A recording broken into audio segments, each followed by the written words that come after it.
Sons and Lovers by D.H. Lawrence. Chapter 12, Part 3. But she let herself be helped over the stile, and she walked in silence with him over the first dark field. It was the way to Nottingham and to the station, she knew. He seemed to be looking about. They came out on a bare hilltop where stood the dark figure of the ruined windmill. There he halted. They stood together high up in the darkness, looking at the lights scattered on the night before them, handfuls of glittering points, villages lying high and low on the dark, here and there. "Like treading among the stars," he said, with a quaky laugh. Then he took her in his arms and held her fast. She moved aside her mouth to ask, dogged and low, "What time is it?" "It doesn't matter," he pleaded thickly. "Yes, it does. Yes, I must go." "It's early yet," he said. "What time is it?" she insisted. All round lay the black night, speckled and spangled with lights. "I don't know." She put her hand on his chest, feeling for his watch. He felt the joints fuse into fire. She groped in his waistcoat pocket, while he stood panting.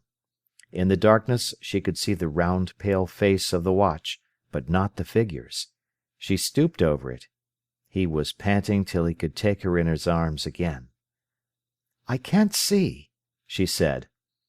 "Then don't bother." "Yes, I'm going," she said, turning away.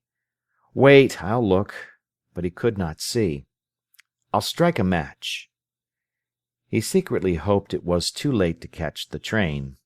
She saw the glowing lantern of his hands as he cradled the light, then his face lit up, his eyes fixed on the watch. Instantly all was dark again. All was black before her eyes, only a glowing match was red near her feet. Where was he? "What is it?" she asked, afraid. "You can't do it," his voice answered out of the darkness. There was a pause. She felt in his power. She had heard the ring in his voice. It frightened her. "What time is it?" she asked, quiet, definite, hopeless.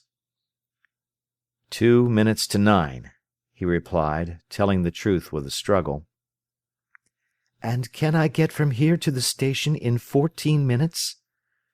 "No, at any rate—" She could distinguish his dark form again a yard or so away. She wanted to escape. "But can't I do it?" she pleaded. "If you hurry," he said brusquely. "But you could easily walk it, Clara. It's only 7 miles to the tram. I'll come with you." "No, I want to catch the train." "But why?" "I do. I want to catch the train." Suddenly his voice altered. "Very well," he said, dry and hard. "Come along, then." And he plunged ahead into the darkness. She ran after him, wanting to cry. Now he was hard and cruel to her. She ran over the rough, dark fields behind him, out of breath, ready to drop. But the double row of lights at the station drew nearer. Suddenly, "There she is!" he cried, breaking into a run. There was a faint rattling noise. Away to the right the train, like a luminous caterpillar, was threading across the night. The rattling ceased. "She's over the viaduct. You'll just do it." Clara ran, quite out of breath, and fell at last into the train. The whistle blew. He was gone. Gone! And she was in a carriage full of people. She felt the cruelty of it. He turned round and plunged home. Before he knew where he was in the kitchen at home. He was very pale. His eyes were dark and dangerous looking, as if he were drunk. His mother looked at him. "Well, I must say your boots are in a nice state," she said. He looked at his feet. Then he took off his overcoat. His mother wondered if he were drunk. "She caught the train, then?" she said. "Yes." "I hope her feet weren't so filthy. Where on earth you dragged her I don't know." He was silent and motionless for some time. "Did you like her?" he asked grudgingly at last. "Yes, I liked her. But you'll tire of her, my son. You know you will." He did not answer. She noticed how he labored in his breathing. "Have you been running?" she asked. "We had to run for the train." "You'll go and knock yourself up. You'd better drink hot milk." It was as good a stimulant as he could have, but he refused and went to bed. There he lay face down on the counterpane, and shed tears of rage and pain. There was a physical pain that made him bite his lips till they bled, and the chaos inside him left him unable to think, almost to feel. "This is how she serves me, is it?" he said in his heart over and over, pressing his face in the quilt. And he hated her. Again he went over the scene, and again he hated her. The next day there was a new aloofness about him. Clara was very gentle, almost loving, but he treated her distantly, with a touch of contempt. She sighed, continuing to be gentle. He came round. One evening of that week Sarah Bernhardt was at the Theatre Royal in Nottingham giving La Dame aux Camélias. Paul wanted to see this old and famous actress, and he asked Clara to accompany him. He told his mother to leave the key in the window for him. "Shall I book seats?" he asked of Clara. "Yes, and put on an evening suit, will you? I've never seen you in it." "But good Lord, Clara, think of me in evening suit at the theatre," he remonstrated. "Would you rather not?" she asked. "I will if you want me to, but I shall feel a fool." She laughed at him. "Then feel a fool for my sake once, won't you?" The request made his blood flush up. "I suppose I shall have to." "What are you taking a suitcase for?" his mother asked. He blushed furiously. "Clara asked me," he said. "And what seats are you going in?" "Circle, 3 and 6 each." "Well, I'm sure!" exclaimed his mother sarcastically. "It's only once in the bluest of blue moons," he said. He dressed at Jordan's, put on an overcoat and a cap, and met Clara in a café. She was with one of her suffragette friends. She wore an old long coat which did not suit her, and had a little wrap over her head, which he hated. The three went to the theatre together. Clara took off her coat on the stairs, and he discovered she was in a sort of semi-evening dress that left her arms and neck and part of her breast bare. Her hair was done fashionably. The dress, a simple thing of green crape, suited her. She looked quite grand, he thought. He could see her figure inside the frock, as if that were wrapped closely round her. The firmness and the softness of her upright body could almost be felt as he looked at her. He clenched his fists. And he was to sit all the evening beside her beautiful naked arm, watching the strong throat rise from the strong chest, watching the breasts under the green stuff, the curve of her limbs in the tight dress. Something in him hated her again for submitting him to this torture of nearness. And he loved her as she balanced her head and stared straight in front of her, pouting, wistful, immobile, as if she yielded herself to her fate because it was too strong for her. She could not help herself. She was in the grip of something bigger than herself. A kind of eternal look about her, as if she were a wistful sphinx, made it necessary for him to kiss her. He dropped his programme, and crouched down on the floor to get it, so that he could kiss her hand and wrist. Her beauty was a torture to him. She sat immobile. Only, when the lights went down, she sank a little against him, and he caressed her hand and arm with his fingers. He could smell her faint perfume. All the time his blood kept sweeping up in great white-hot waves that killed his consciousness momentarily. The drama continued. He saw it all in the distance, going on somewhere. He did not know where, but it seemed far away inside him. He was Clara's white, heavy arms, her throat, her moving bosom. That seemed to be himself. Then away somewhere the play went on, and he was identified with that also. There was no himself. The grey and black eyes of Clara, her bosom coming down on him, her arm that he held gripped between his hands, were all that existed. Then he felt himself small and helpless, her towering in her force above him. Only the intervals, when the lights came up, hurt him expressively. He wanted to run anywhere so long as it would be dark again. In a maze he wandered out for a drink.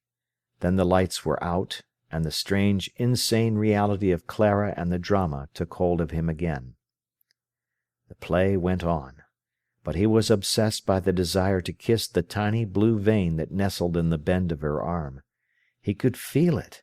His whole face seemed suspended till he had put his lips there. It must be done. And the other people. At last he bent quickly forward and touched it with his lips. His moustache brushed the sensitive flesh. Clara shivered, drew away her arm. When all was over, the lights up, the people clapping, he came to himself and looked at his watch. His train was gone. "I shall have to walk home," he said. Clara looked at him. "Is it too late?" she asked. He nodded. Then he helped her on with her coat. "I love you. You look beautiful in that dress," he murmured over her shoulder among the throng of bustling people. She remained quiet. Together they went out of the theatre. He saw the cabs waiting, the people passing. It seemed he met a pair of brown eyes which hated him, but he did not know. He and Clara turned away, mechanically, taking the direction to the station. The train had gone. He would have to walk the 10 miles home. "It doesn't matter," he said. "I shall enjoy it." "Won't you," she said, flushing, "come home for the night? I can sleep with Mother." He looked at her. Their eyes met. "What will your mother say?" he asked. "She won't mind." "You're sure?" "Quite." "Shall I come?" "If you will." "Very well." And they turned away. At the first stopping place they took the car. The wind blew fresh in their faces. The town was dark, the tram tipped in its haste. He sat with her hand fast in his. "Will your mother be gone to bed?" he asked. "She may be. I hope not." They hurried along the silent, dark little street, the only people out of doors. Clara quickly entered the house. He hesitated. He leaped up the step and was in the room. Her mother appeared in the inner doorway, large and hostile. "Who have you got there?" she asked. "It's Mr. Morel. He has missed his train. I thought we might put him up for the night and save him a 10-mile walk." Exclaimed Mrs. Radford. "That's your lookout. If you've invited him, he's very welcome as far as I'm concerned. You keep the house." "If you don't like me, I'll go away again," he said. "Nay, nay, you needn't. Come along in. I don't know what you'll think of the supper I've got her." It was a little dish of chipped potatoes and a piece of bacon. The table was roughly laid for one. "You can have some more bacon," continued Mrs. Radford. "More chips you can't have." "It's a shame to bother you," he said. "Oh, don't you be apologetic. It doesn't do with me. You've treated her to the theatre, didn't you?" There was a sarcasm in the last question. "Well?" laughed Paul uncomfortably. "Well, and what's an inch of bacon? Take your coat off." The big, straight-standing woman was trying to estimate the situation. She moved about the cupboard. Clara took his coat. The room was very warm and cosy in the lamplight. "My sirs!" exclaimed Mrs. Radford, "but you two's a pair of bright beauties, I must say. What's all that get-up for?" "I believe we don't know," he said, feeling a victim. "There isn't room in this house for two such bobby dazzlers if you fly your kites that high," she rallied them. It was a nasty thrust. He in his dinner jacket, and Clara in her green dress and bare arms, were confused. They felt they must shelter each other in that little kitchen. "And look at that blossom," continued Mrs. Radford, pointing to Clara. "What does she reckon she did it for?" Paul looked at Clara. She was rosy, her neck was warm with blushes. There was a moment of silence. "You like to see it, don't you?" he asked. The mother had them in her power. All the time his heart was beating hard and he was tight with anxiety. But he would fight her. "Me like to see it?" exclaimed the old woman. "What should I like to see her make a fool of herself for?" "I've seen people look bigger fools," he said. Clara was under his protection now. "Oh, aye, and when was that?" came the sarcastic rejoinder. "When they made frights of themselves," he answered. Mrs. Radford, large and threatening, stood suspended on the hearthrug, holding her fork. "They're fools either road," she answered at length, turning to the Dutch oven. "No," he said, fighting stoutly. "Folk ought to look as well as they can." "And do you call that looking nice?" cried the mother, pointing a scornful fork at Clara. That looks as if it wasn't properly dressed." "I believe you're jealous that you can't swank as well," he said, laughing. "Me? I could have worn evening dress with anybody, if I'd wanted to," came the scornful answer. "And why didn't you want to?" he asked pertinently. "Or did you wear it?" There was a long pause. Mrs. Radford readjusted the bacon in the Dutch oven. His heart beat fast, for fear he had offended her. "Me?" she exclaimed at last. "No, I didn't. And when I was in service, I knew as soon as one of the maids came out in bare shoulders what sort she was, going to her sixpenny hop." "Were you too good to go to a sixpenny hop?" he said. Clara sat with bowed head. His eyes were dark and glittering. Mrs. Radford took the Dutch oven from the fire and stood near him, putting bits of bacon on his plate. "There's a nice Crosley bit," she said. "Don't give me the best." "She's got what she wants," was the answer. There was a sort of scornful forbearance in the woman's tone that made Paul know she was mollified. "But do have some," he said to Clara. She looked up at him with her grey eyes, humiliated and lonely. "No, thanks," she said. "Why won't you?" he answered carelessly. The blood was beating up like fire in his veins. Mrs. Radford sat down again, large and impressive and aloof. He left Clara altogether to attend to the mother. "They say Sarah Bernhardt's 50, he said. 50? She's turned 60, came the scornful answer. "Well," he said, "you'd never think it. She made me want to howl even now." "I should like to see myself howling at that bad old baggage," said Mrs. Radford. "It's time she began to think herself a grandmother, not a shrieking catamaran." He laughed. "A catamaran is a boat the Malays use," he said. "And it's a word as I use," she retorted. "My mother does sometimes, and it's no good my telling her," he said. "I should think she boxes your ears," said Mrs. Radford good-humouredly. "She'd like to, and she says she will, so I give her a little stool to stand on." "That's the worst of my mother," said Clara. "She never wants a stool for anything." "But she often can't touch that lady with a long prop," retorted Mrs. Radford to Paul.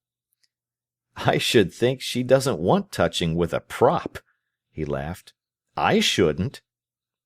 "It might do the pair of you good to give you a crack on the head with one," said the mother, laughing suddenly.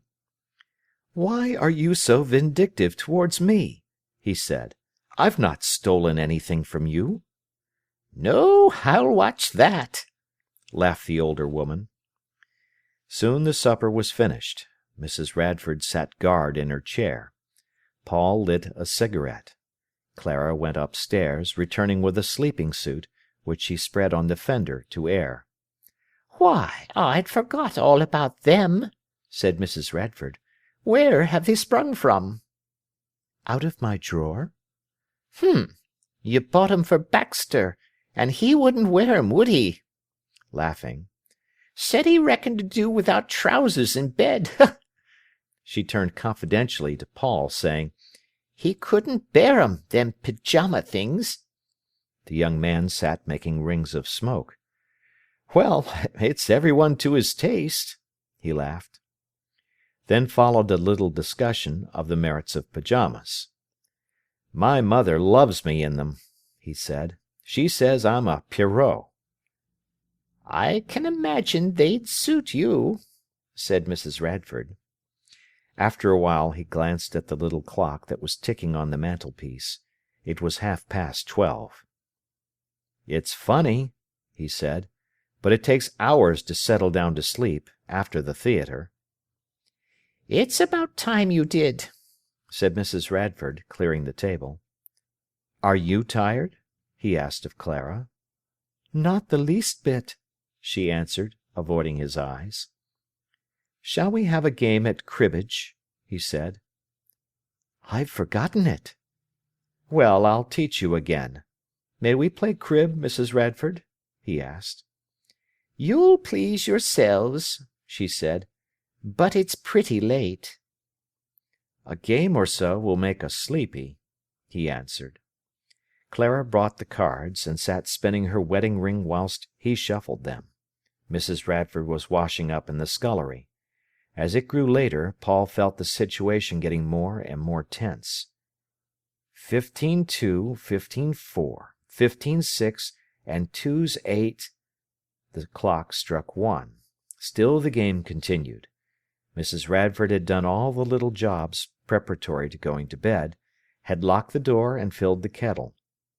Still Paul went on dealing and counting. He was obsessed by Clara's arms and throat. He believed he could see where the division was just beginning for her breasts. He could not leave her. She watched his hands and felt her joints melt as they moved quickly. She was so near, it was almost as if he touched her, and yet not quite. His mettle was aroused. He hated Mrs. Radford. She sat on, nearly dropping asleep, but determined and obstinate in her chair. Paul glanced at her, then at Clara. She met his eyes, that were angry, mocking, and hard as steel. Her own answered him in shame. He knew she, at any rate, was of his mind. He played on. At last Mrs. Radford roused herself stiffly, and said, "Isn't it nigh on time you two was thinking of bed?" Paul played on without answering. He hated her sufficiently to murder her. "Half a minute," he said. The elder woman rose and sailed stubbornly into the scullery, returning with his candle, which she put on the mantelpiece. Then she sat down again. The hatred of her went so hot down his veins, he dropped his cards. "We'll stop, then," he said, but his voice was still a challenge. Clara saw his mouth shut hard. Again he glanced at her. It seemed like an agreement. She bent over the cards, coughing, to clear her throat. "Well, I'm glad you finished," said Mrs. Radford. "Here, take your things." She thrust the warm suit in his hand. "And this is your candle. Your room's over this. There's only 2, so you can't go far wrong. Well, good night. I hope you'll rest well." "I'm sure I shall. I always do," he said. "Yes, and so you ought at your age," she replied. He bade good night to Clara and went. The twisting stairs of white, scrubbed wood creaked and clanged at every step. He went doggedly. The 2 doors faced each other. He went in his room, pushed the door to, without fastening the latch. It was a small room with a large bed. Some of Clara's hairpins were on the dressing-table, her hairbrush. Her clothes and some skirts hung under a cloth in the corner. There was actually a pair of stockings over a chair. He explored the room. 2 books of his own were there on the shelf. He undressed, folded his suit, and sat on the bed listening. Then he blew out the candle, lay down, and in 2 minutes was almost asleep. Then click! He was wide awake and writhing in torment. It was as if, when he had nearly got to sleep, something had bitten him suddenly and sent him mad. He sat up and looked at the room in the darkness, his feet doubled under him, perfectly motionless, listening. He heard a cat somewhere away outside, then the heavy, poised tread of the mother, then Clara's distinct voice, "Will you unfasten my dress?" There was silence for some time. At last the mother said, "Now then, aren't you coming up?" "No, not yet," replied the daughter calmly. "Oh, very well, then. If it's not late enough, stop a bit longer. Only you needn't come waking me up when I've got to sleep." "I shan't be long," said Clara. Immediately afterwards Paul heard the mother slowly mounting the stairs. The candlelight flashed through the cracks in his door. Her dress brushed the door, and his heart jumped. Then it was dark, and he heard the clatter of her latch. She was very leisurely indeed in her preparations for sleep. After a long time it was quite still. He sat strung up on the bed, shivering slightly. His door was an inch open. As Clara came upstairs, he would intercept her. He waited. All was dead silence. The clock struck 2. Then he heard a slight scrape of the fender downstairs. Now he could not help himself. His shivering was uncontrollable. He felt he must go or die. He stepped off the bed and stood a moment shuddering. Then he went straight to the door. He tried to step lightly. The first stair cracked like a shot. He listened. The old woman stirred in her bed. The staircase was dark. There was a slit of light under the stair-foot door, which opened into the kitchen. He stood a moment. Then he went on, mechanically. Every step creaked, and his back was creeping, lest the old woman's door should open behind him up above. He fumbled with the door at the bottom. The latch opened with a loud clack. He went through into the kitchen and shut the door noisily behind him. The old woman daren't come now. Then he stood, arrested. Clara was kneeling on a pile of white underclothing on the hearthrug, her back towards him, warming herself. She did not look round, but sat crouching on her heels, and her rounded, beautiful back was towards him, and her face was hidden. She was warming her body at the fire for consolation. The glow was rosy on one side, the shadow was dark and warm on the other. Her arms hung slack. He shuddered violently, clenching his teeth and fists hard to keep control. Then he went forward to her. He put one hand on her shoulder, the fingers of the other hand under her chin to raise her face. A convulsed shiver ran through her, once, twice, at his touch. She kept her head bent. "Sorry," he murmured, realizing that his hands were very cold. Then she looked up at him, frightened, like a thing that is afraid of death. "My hands are so cold," he murmured. "I like it," she whispered, closing her eyes. The breath of her words were on his mouth. Her arms clasped his knees. The cord of his sleeping suit dangled against her and made her shiver. As the warmth went into him, his shuddering became less. At length, unable to stand so any more, he raised her, and she buried her head on his shoulder. His hands went over her slowly, with an infinite tenderness of caress. She clung close to him, trying to hide herself against him. He clasped her very fast. Then at last she looked at him, mute, imploring, looking to see if she must be ashamed. His eyes were dark, very deep, and very quiet. It was as if her beauty and his taking it hurt him, made him sorrowful. He looked at her with a little pain and was afraid. He was so humble before her. She kissed him fervently on the eyes, first one, then the other, and she folded herself to him. She gave herself. He held her fast. It was a moment intense almost to agony. She stood letting him adore her and tremble with joy of her. It healed her hurt pride. It healed her. It made her glad. It made her feel erect and proud again. Her pride had been wounded inside her. She had been cheapened. Now she radiated with joy and pride again. It was her restoration and her recognition. Then he looked at her, his face radiant. They laughed to each other, and he strained her to his chest. The seconds ticked off, the minutes passed, and still the two stood clasped rigid together, mouth to mouth, like a statue in one block. But again his fingers went seeking over her, restless, wandering, dissatisfied. The hot blood came up wave upon wave. She laid her head on his shoulder. "Come you to my room," he murmured. She looked at him and shook her head, her mouth pouting disconsolately, her eyes heavy with passion. He watched her fixedly. "Yes," he said. Again she shook her head. "Why not?" he asked. She looked at him still heavily, sorrowfully, and again she shook her head. His eyes hardened and he gave way. When, later on, he was back in bed, he wondered why she had refused to come to him openly, so that her mother would know. At any rate, then things would have been definite, and she could have stayed with him the night, without having to go, as she was, to her mother's bed. It was strange, and he could not understand it, and then almost immediately he fell asleep. He awoke in the morning with someone speaking to him.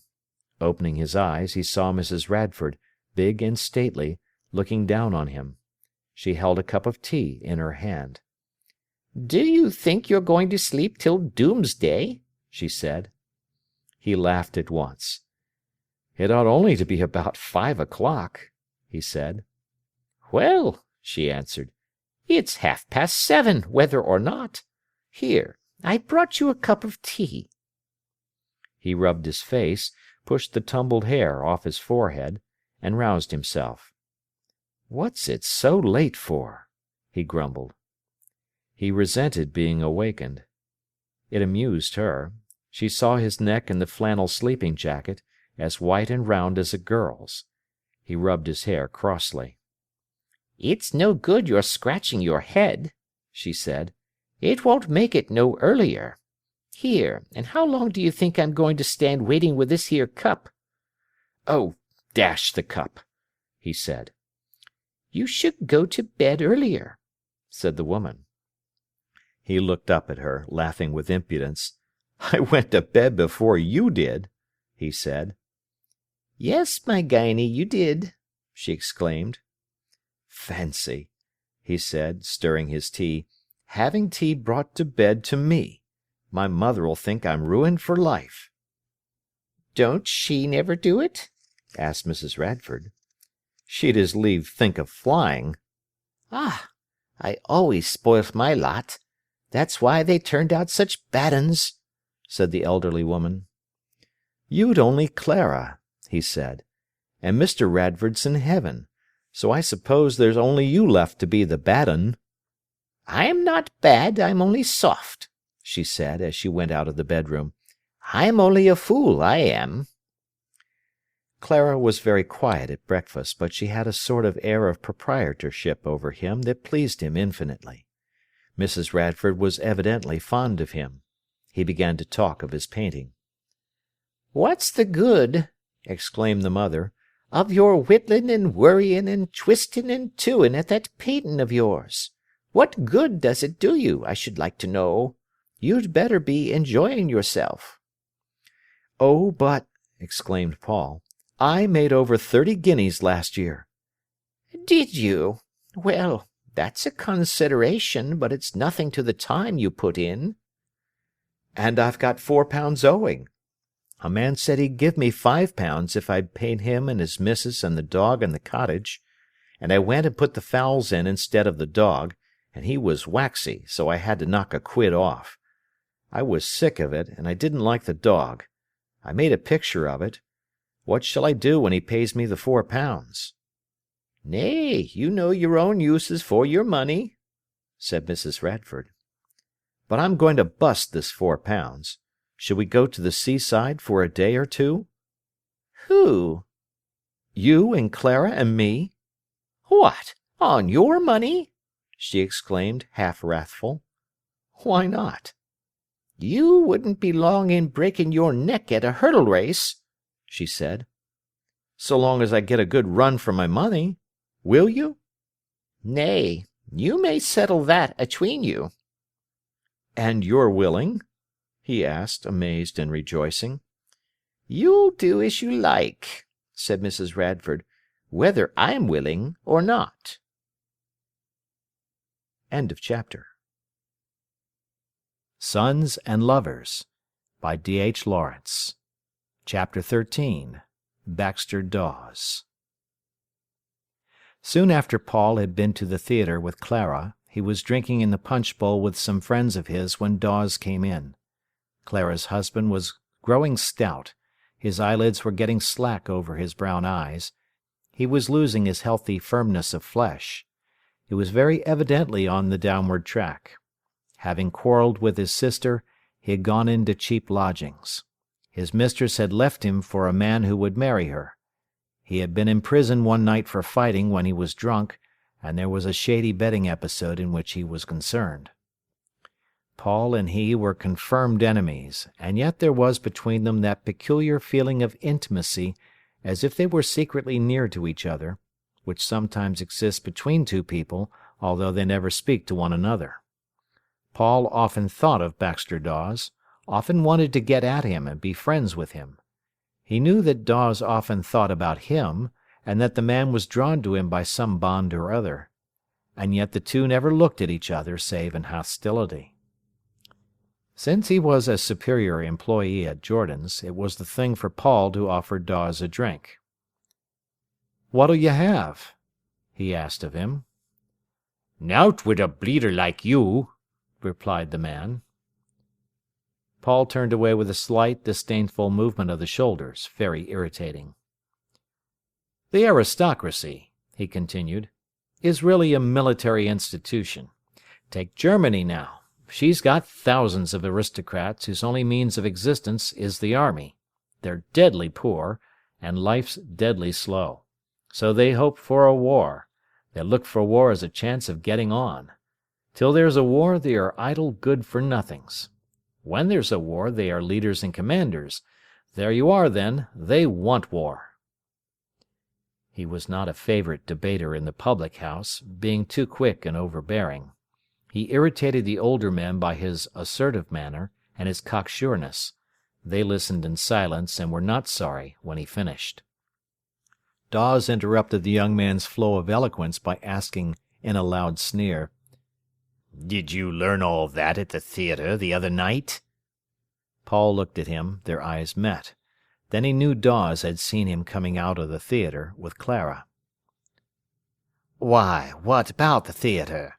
asked one of Paul's associates, glad to get a dig at the young fellow, and sniffing something tasty. "Oh, him in a bob-tailed evening suit, on the lardy-da," sneered Dawes, jerking his head contemptuously at Paul. "That's comin' it strong," said the mutual friend. "Tart and all?" "Tart, begod," said Dawes. "Go on, let's have it," cried the mutual friend.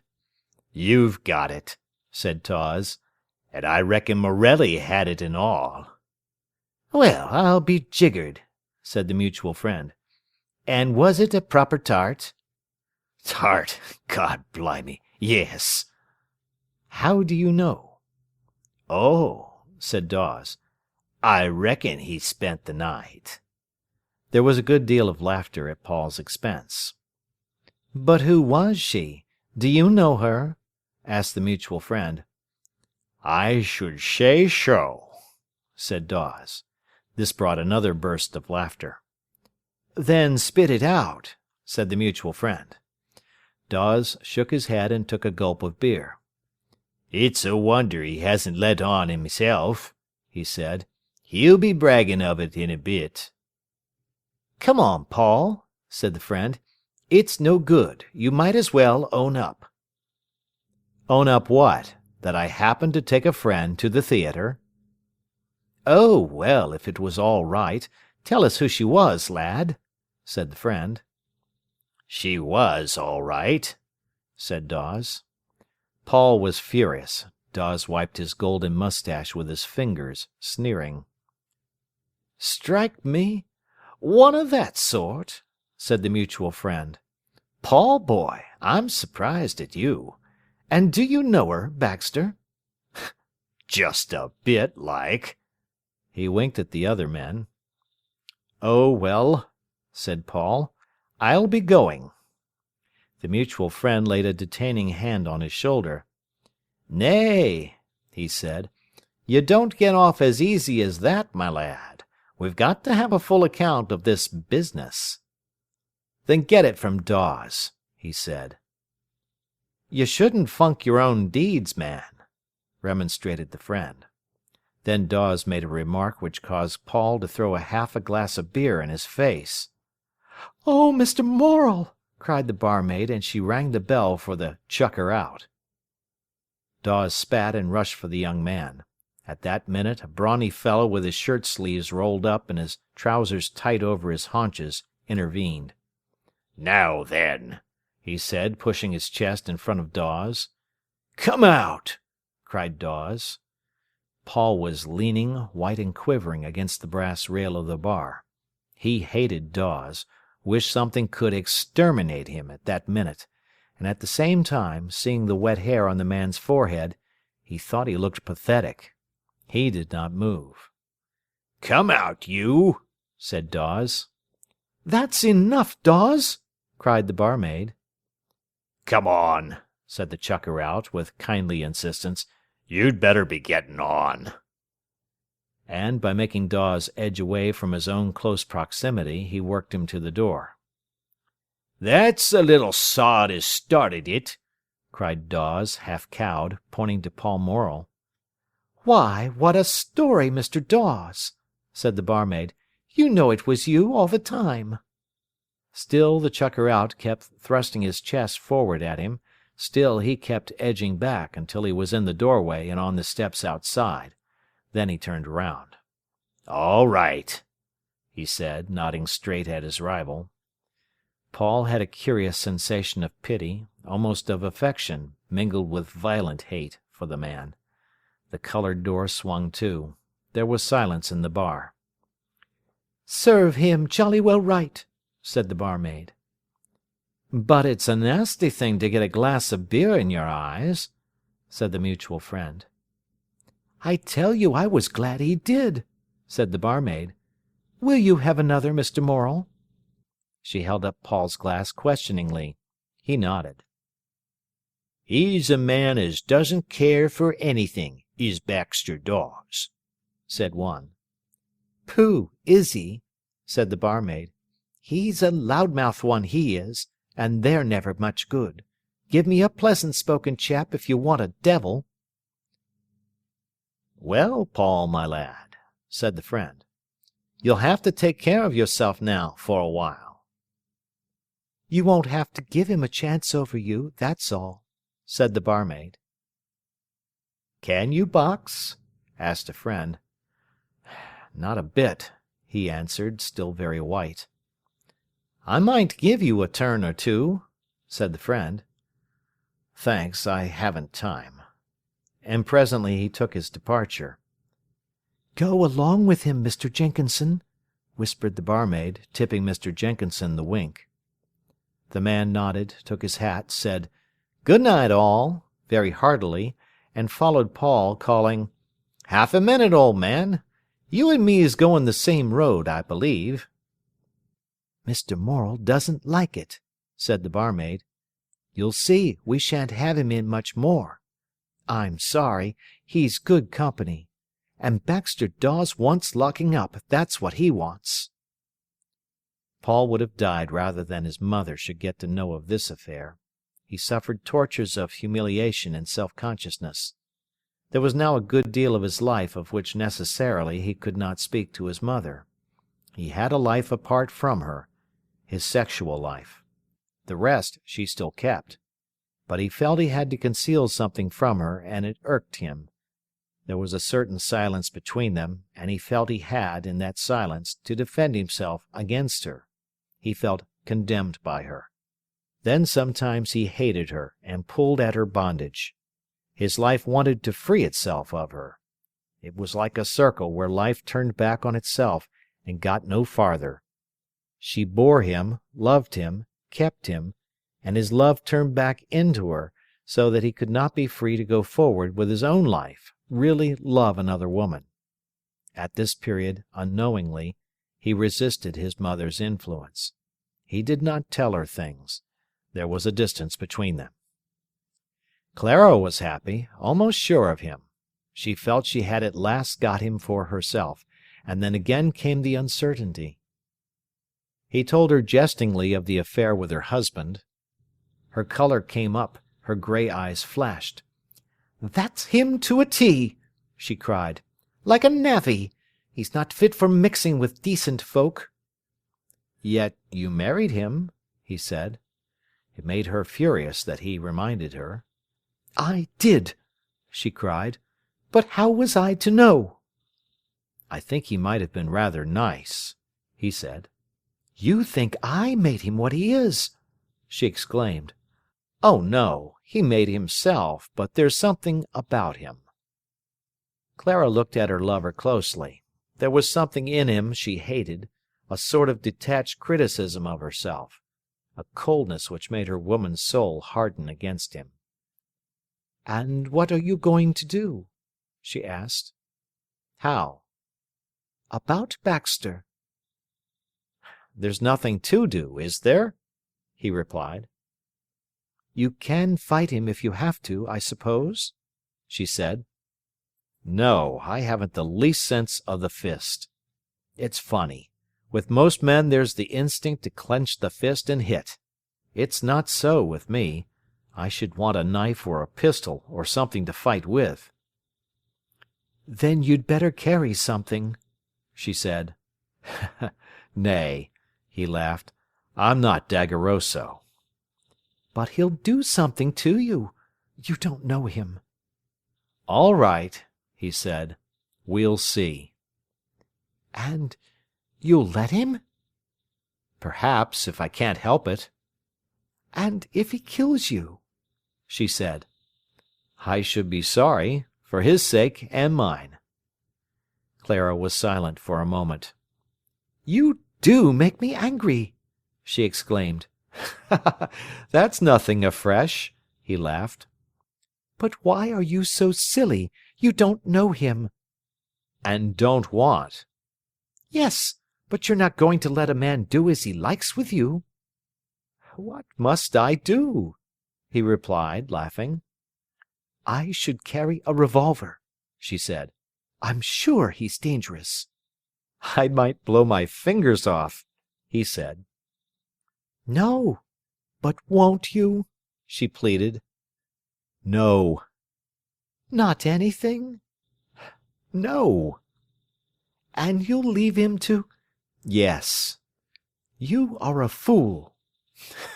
"Fact." She set her teeth with anger. "I could shake you," she cried, trembling with passion. "Why?" "Let a man like him do as he likes with you." "You can go back to him if he triumphs," he said. "Do you want me to hate you?" she asked. "Well, I only tell you," he said. "And you say you love me!" she exclaimed, low and indignant.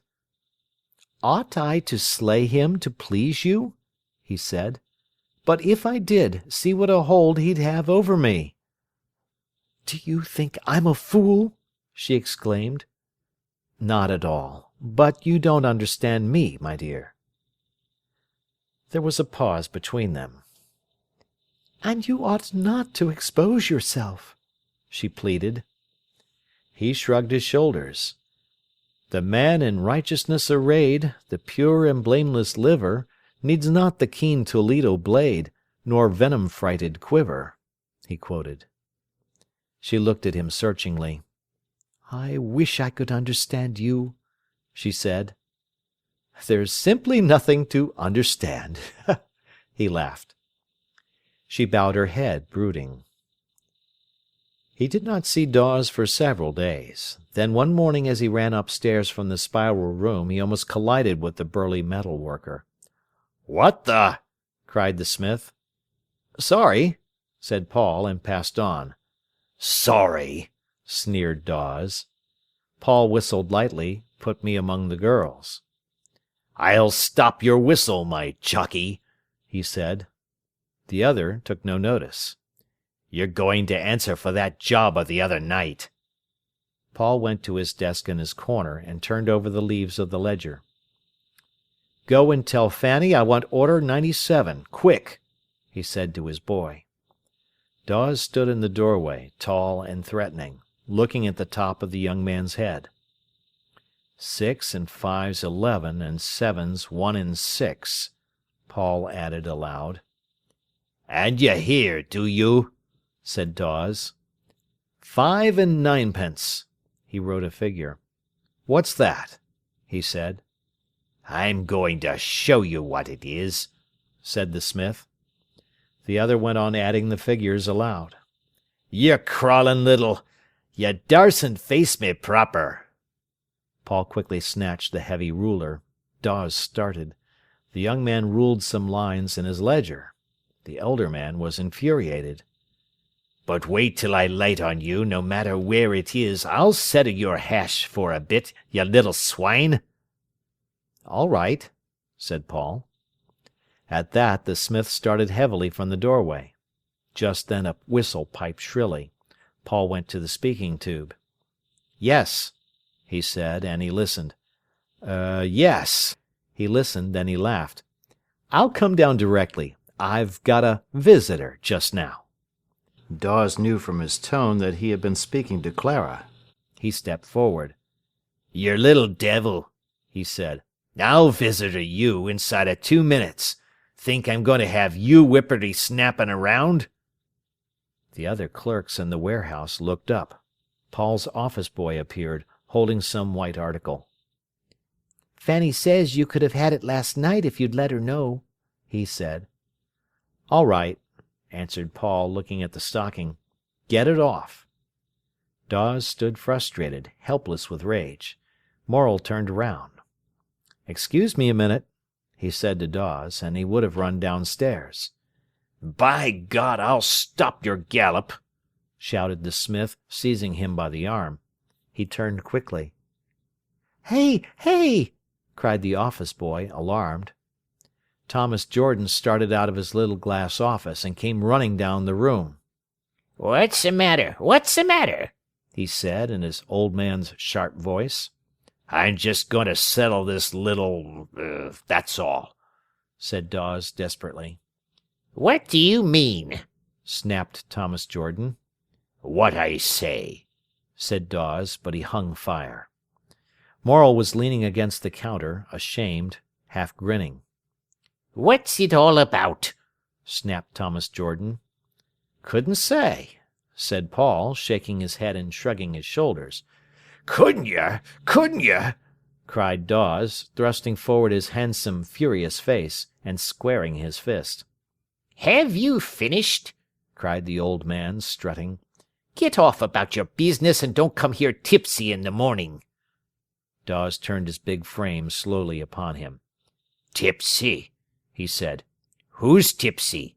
I'm no more tipsy than you are." "We've heard that song before," snapped the old man. "Now you get off and don't be long about it. Come in here with your rowdying." The smith looked down contemptuously on his employer. His hands, large and grimy, and yet well shaped for his labour, worked restlessly. Paul remembered they were the hands of Clara's husband, and a flash of hate went through him.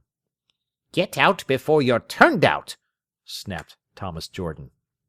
Why, who'll turn me out? Said Dawes, beginning to sneer. Mr. Jordan started, marched up to the smith, waving him off, thrusting his stout little figure at the man, saying, Get off my premises! Get off! He seized and twitched Dawes's arm. Come off, said the smith, and with a jerk of the elbow he sent the little manufacturer staggering backwards. Before anyone could help him, Thomas Jordan had collided with the flimsy spring door. It had given way, and let him crash down the half-dozen steps into Fanny's room. There was a second of amazement. Then men and girls were running. Dawes stood a moment looking bitterly on the scene. Then he took his departure. Thomas Jordan was shaken and bruised, but not otherwise hurt. He was, however, beside himself with rage. He dismissed Dawes from his employment and summoned him for assault. At the trial, Paul Morel had to give evidence. Asked how the trouble began, he said, "Dawes took occasion to insult Mrs. Dawes and me because I accompanied her to the theatre one evening. Then I threw some beer at him, and he wanted his revenge." "Cherchez la femme," smiled the magistrate. The case was dismissed after the magistrate had told Dawes he thought him a skunk. You gave the case away, snapped Mr. Jordan to Paul. "I don't think I did," replied the latter. "Besides, you didn't really want a conviction, did you?" What do you think I took the case up for? "Well," said Paul, "I'm sorry if I said the wrong thing." Clara was also very angry. "Why need my name have been dragged in?" she said. "Better speak it openly than leave it to be whispered." "There was no need for anything at all," she declared. "We are none the poorer," he said indifferently. "You may not be," she said. "And you?" he asked. "I need never have been mentioned." "I'm sorry," he said, but he did not sound sorry. He told himself easily, "She will come round." And she did. He told his mother about the fall of Mr. Jordan and the trial of Dawes. Mrs. Morel watched him closely. "And what do you think of it all?" she asked him. "I think he's a fool," he said. But he was very uncomfortable nevertheless. "Have you ever considered where it will end?" his mother said. "No," he answered. "Things work out of themselves." "They do, in a way one doesn't like, as a rule," said his mother. "And then one has to put up with them," he said. "You'll find you're not as good at putting up as you imagine," she said. He went on working rapidly at his design. "Do you ever ask her opinion?" she said at length. "What of?" "Of you, and of the whole thing." "I don't care what her opinion of me is. She's fearfully in love with me, but it's not very deep." "But quite as deep as your feeling for her." He looked up at his mother curiously. "Yes," he said. "You know, Mother, I think there must be something the matter with me, that I can't love. When she's there, as a rule, I do love her. Sometimes when I see her just as the woman, I love her, Mother. But then when she talks and criticizes, I often don't listen to her." "Yet she's as much sense as Miriam." "Perhaps, and I love her better than Miriam. But why don't they hold me?" The last question was almost a lamentation. His mother turned away her face, sat looking across the room, very quiet, grave, with something of renunciation. "But you wouldn't want to marry Clara?" she said. "No. At first perhaps I would. But why don't I want to marry her or anybody? I feel sometimes as if I wronged my women, Mother." "How wronged them, my son?" "I don't know." He went on painting rather despairingly. He had touched the quick of the trouble. "And as for wanting to marry," said his mother. "There's plenty of time yet." "But no, mother. I even love Clara, and I did Miriam, but to give myself to them in marriage I couldn't. I couldn't belong to them. They seem to want me, and I can't ever give it them." "You haven't met the right woman." "And I never shall meet the right woman while you live," he said. She was very quiet. Now she began to feel again tired, as if she were done. "We'll see, my son," she answered. The feeling that things were going in a circle made him mad. Clara was, indeed, passionately in love with him, and he with her, as far as passion went. In the daytime he forgot her a good deal. She was working in the same building, but he was not aware of it. He was busy, and her existence was of no matter to him. But all the time she was in her spiral room, she had a sense that he was upstairs, a physical sense of his person in the same building. Every second she expected him to come through the door, and when he came it was a shock to her. But he was often short and offhand with her. He gave her his directions in an official manner, keeping her at bay. With what wits she had left, she listened to him. She dared not misunderstand or fail to remember, but it was a cruelty to her. She wanted to touch his chest. She knew exactly how his breast was shapen under the waistcoat, and she wanted to touch it. It maddened her to hear his mechanical voice giving orders about the work. She wanted to break through the sham of it, smash the trivial coating of business which covered him with hardness, get at the man again. But she was afraid, and before she could feel one touch of his warmth he was gone, and she ached again. He knew that she was dreary every evening she did not see him, so he gave her a good deal of his time. The days were often a misery to her, but the evenings and the nights were usually a bliss to them both. Then they were silent. For hours they sat together, or walked together in the dark, and talked only a few almost meaningless words. But he had her hand in his, and her bosom left its warmth in his chest, making him feel whole. One evening they were walking down by the canal, and something was troubling him. She knew she had not got him. All the time he whistled softly and persistently to himself. She listened, feeling she could learn more from his whistling than from his speech. It was a sad, dissatisfied tune, a tune that made her feel he would not stay with her. She walked on in silence. When they came to the swing bridge, he sat down on the great pole, looking at the stars in the water. He was a long way from her. She had been thinking. "Will you always stay at Jordan's?" she asked. "No," he answered, without reflecting. "No, I shall leave Nottingham and go abroad. Soon." "Go abroad? What for?" "I dunno. I feel restless." "But what shall you do?" "I shall have to get some steady designing work, and some sort of sale for my pictures first," he said. "I'm gradually making my way. I know I am." "And when do you think you'll go?" "I don't know. I shall hardly go for long, while there's my mother." "You couldn't leave her?" "Not for long." She looked at the stars in the black water. They lay very white and staring. It was an agony to know he would leave her, but it was almost an agony to have him near her. "And if you made a nice lot of money, what would you do?" she asked. "Go somewhere in a pretty house near London, with my mother." "I see." There was a long pause. "I could still come and see you," he said. "I don't know. Don't ask me what I should do. I don't know." There was a silence. The stars shuddered and broke upon the water. There came a breath of wind. He went suddenly to her and put his hand on her shoulder. "Don't ask me anything about the future," he said miserably. "I don't know anything.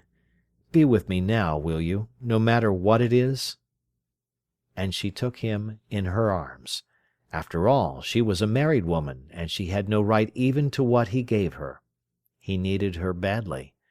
She had him in her arms, and he was miserable. With her warmth she folded him over, consoled him, loved him. She would let the moment stand for itself. After a moment, he lifted his head as if he wanted to speak. "Clara," he said, struggling. She caught him passionately to her, pressed his head down on her breast with her hand. She could not bear the suffering in his voice. She was afraid in her soul. He might have anything of her, anything, but she did not want to know. She felt she could not bear it. She wanted him to be soothed upon her, soothed. She stood clasping him and caressing him, and he was something unknown to her, something almost uncanny. She wanted to soothe him into forgetfulness. And soon the struggle went down in his soul, and he forgot. But then Clara was not there for him, only a woman, warm, something he loved and almost worshipped, there in the dark. But it was not Clara, and she submitted to him. The naked hunger and inevitability of his loving her, something strong and blind and ruthless in its primitiveness, made the hour almost terrible to her. She knew how stark and alone he was, and she felt it was great that he came to her, and she took him simply because his need was bigger either than her or him, and her soul was still within her. She did this for him in his need, even if he left her, for she loved him. All the while the peewits were screaming in the field. When he came to, he wondered what was near his eyes, curving and strong with life in the dark, and what voice it was speaking. Then he realized it was the grass, and the peewit was calling. The warmth was Clara's breathing heaving. He lifted his head and looked into her eyes. They were dark and shining and strange, life wild at the source, staring into his life, stranger to him, yet meeting him, and he put his face down on her throat, afraid. What was she? A strong, strange, wild life that breathed with his in the darkness through this hour. It was all so much bigger than themselves that he was hushed. They had met, and included in their meeting the thrust of the manifold grass stems, the cry of the peewit, the wheel of the stars. When they stood up they saw other lovers stealing down the opposite hedge. It seemed natural they were there. The night contained them. And after such an evening they both were very still, having known the immensity of passion. They felt small, half afraid, childish and wondering, like Adam and Eve when they lost their innocence and realized the magnificence of the power which drove them out of paradise and across the great night and the great day of humanity. It was for each of them an initiation and a satisfaction. To know their own nothingness, to know the tremendous living flood which carried them always, gave them rest within themselves.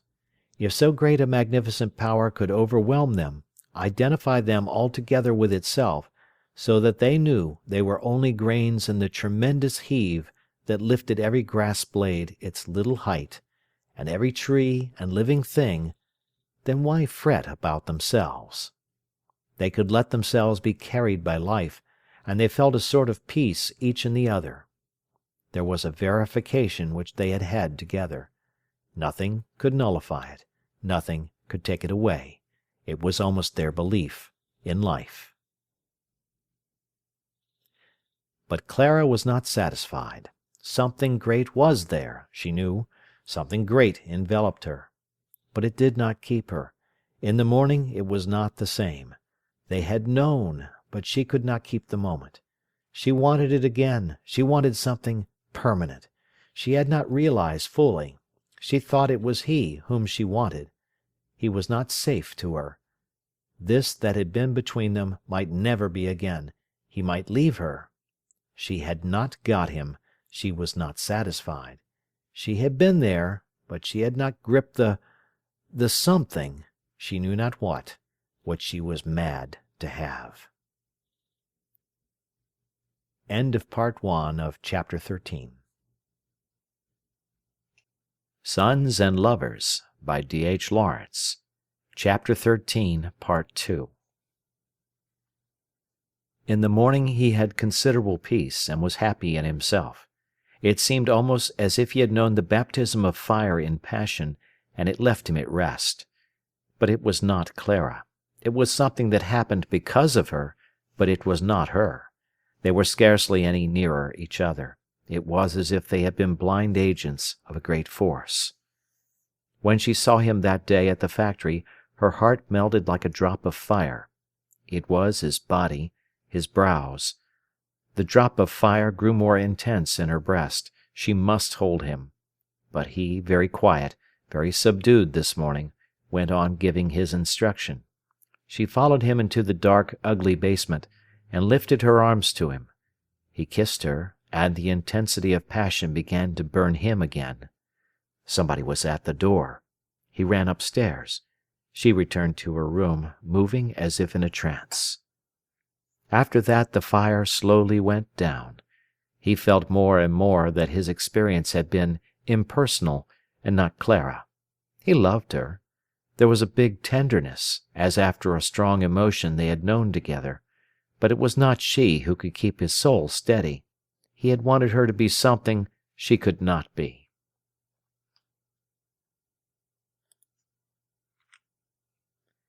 And she was mad with desire of him. She could not see him without touching him. In the factory, as he talked to her about spiral hose, she ran her hand secretly along his side. She followed him out into the basement for a quick kiss. Her eyes, always mute and yearning, full of unrestrained passion, she kept fixed on his. He was afraid of her, lest she should too flagrantly give herself away before the other girls. She invariably waited for him at dinner-time for him to embrace her before she went. He felt as if she were helpless, almost a burden to him, and it irritated him. "But what do you always want to be kissing and embracing for?" he said. "Surely there's a time for everything." She looked up at him, and the hate came into her eyes. "Do I always want to be kissing you?" she said. "Always, even if I come to ask you about the work. I don't want anything to do with love when I'm at work. Work's work." "And what is love?" she asked. "Has it to have special hours?" "Yes, out-of-work hours." "And you'll regulate it according to Mr. Jordan's closing time?" "Yes, and according to the freedom from business of any sort." "It is only to exist in spare time?" "That's all, and not always then. Not the kissing sort of love." "And that's all you think of it?" "It's quite enough." "I'm glad you think so." And she was cold to him for some time. She hated him, and while she was cold and contemptuous, he was uneasy till she had forgiven him again. But when they started afresh they were not any nearer. He kept her because he never satisfied her. In the spring they went together to the seaside. They had rooms at a little cottage near Thettlethorpe, and lived as man and wife. Mrs. Radford sometimes went with them. It was known in Nottingham that Paul Morel and Mrs. Dawes were going together, but as nothing was very obvious, and Clara always a solitary person, and he seemed so simple and innocent, it did not make much difference. He loved the Lincolnshire coast, and she loved the sea. In the early morning they often went out together to bathe. The grey of the dawn, the far, desolate reaches of the fenland smitten with winter, the sea meadows rank with herbage, were stark enough to rejoice his soul. As they stepped on to the high road from their plank bridge, and looked round at the endless monotony of levels, the land a little darker than the sky, the sea sounding small beyond the sandhills, his heart filled strong with the sweeping relentlessness of life. She loved him then. He was solitary and strong, and his eyes had a beautiful light. They shuddered with cold. Then he raced her down the road to the green turf bridge. She could run well. Her colour soon came, her throat was bare, her eyes shone. He loved her for being so luxuriously heavy, and yet so quick. Himself was light. She went with a beautiful rush. They grew warm and walked hand in hand. A flush came into the sky, the wan moon halfway down the west sank into insignificance. On the shadowy land things began to take life. Plants with great leaves became distinct. They came through a pass in the big, cold sandhills on to the beach. The long waste of foreshore lay moaning under the dawn and the sea. The ocean was a flat, dark strip with a white edge. Over the gloomy sea the sky grew red. Quickly the fire spread among the clouds and scattered them.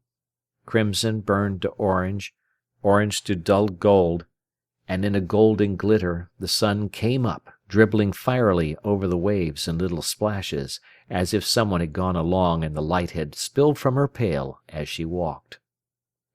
The breakers ran down the shore in long, hoarse strokes.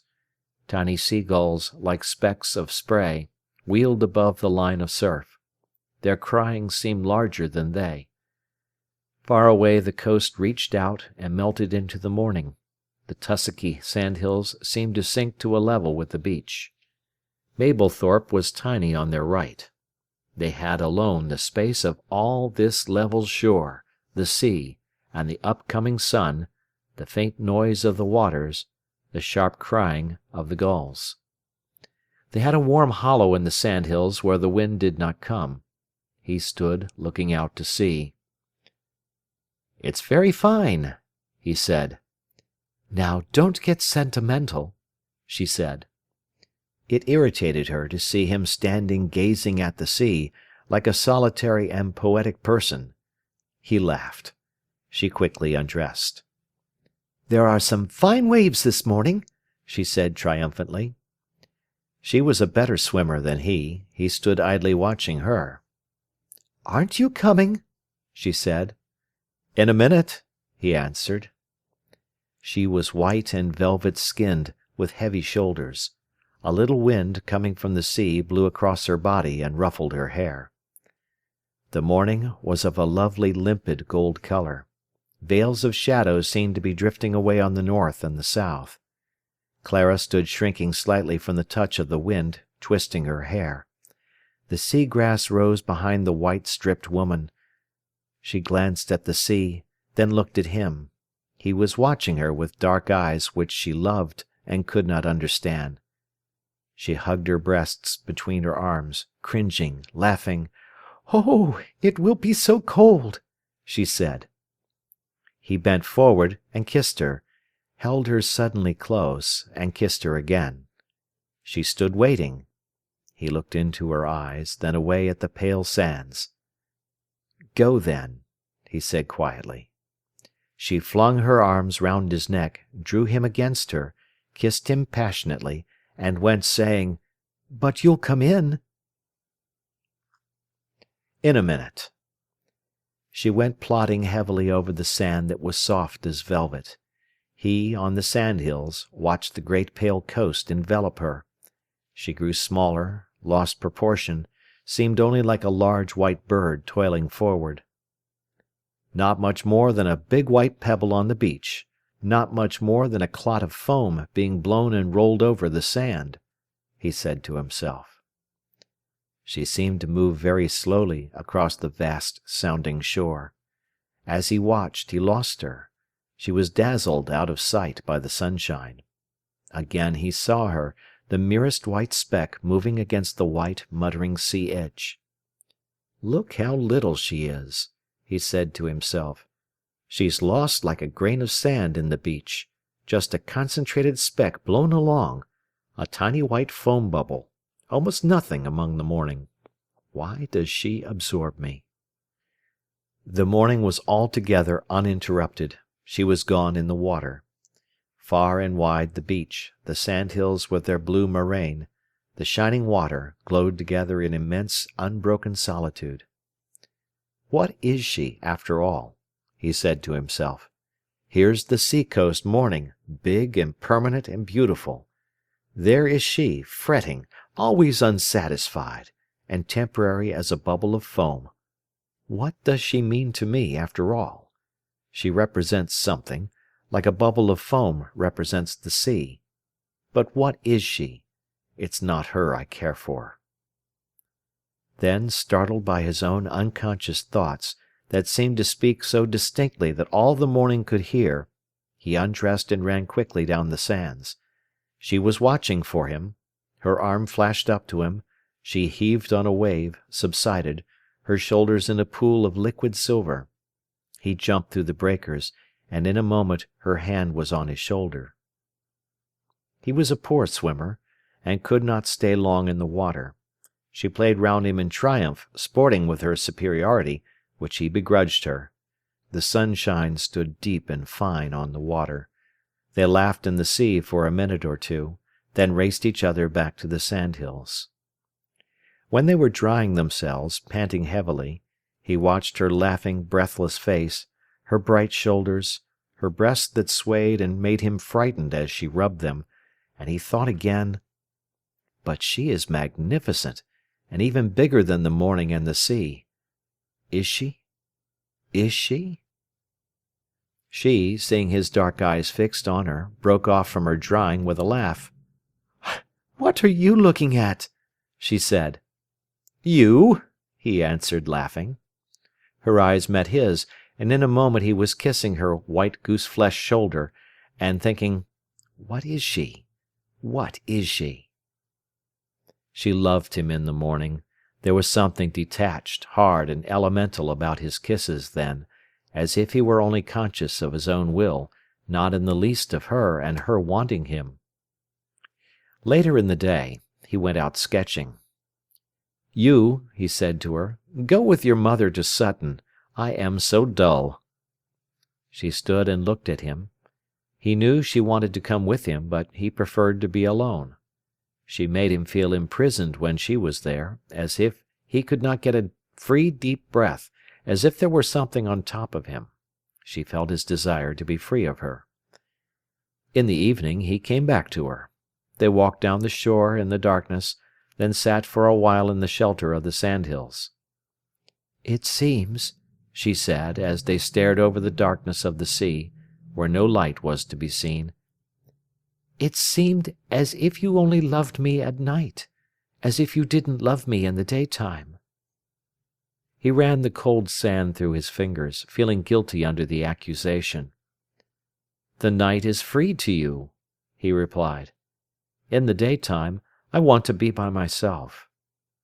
"But why?" she said. "Why even now, when we are on this short holiday?" "I don't know. Love-making stifles me in the daytime." "But it needn't be always love-making," she said. "It always is," he answered, "when you and I are together." She sat feeling very bitter. "Do you ever want to marry me?" he asked curiously. "Do you me?" she replied. "Yes, yes. I should like us to have children," he answered slowly. She sat with her head bent, fingering the sand. "But you don't really want a divorce from Baxter, do you?" he said. It was some minutes before she replied. "No," she said, very deliberately. "I don't think I do." "Why?" "I don't know." "Do you feel as if you belonged to him?" "No, I don't think so." "What then?" "I think he belongs to me," she replied. He was silent for some minutes, listening to the wind blowing over the hoarse, dark sea. "And you never really intended to belong to me?" he said. "Yes, I do belong to you," she answered. "No," he said, "because you don't want to be divorced." It was a knot they could not untie, so they left it, took what they could get, and what they could not attain they ignored. "I consider you treated Baxter rottenly," he said another time. He half expected Clara to answer him, as his mother would, "You consider your own affairs and don't know so much about other people's." But she took him seriously, almost to his own surprise. "Why?" she said.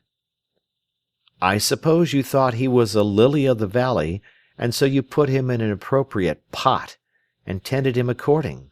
You made up your mind he was a lily of the valley, and it was no good his being a cow parsnip. You wouldn't have it." "I certainly never imagined him a lily of the valley." "You imagined him something he wasn't. That's just what a woman is.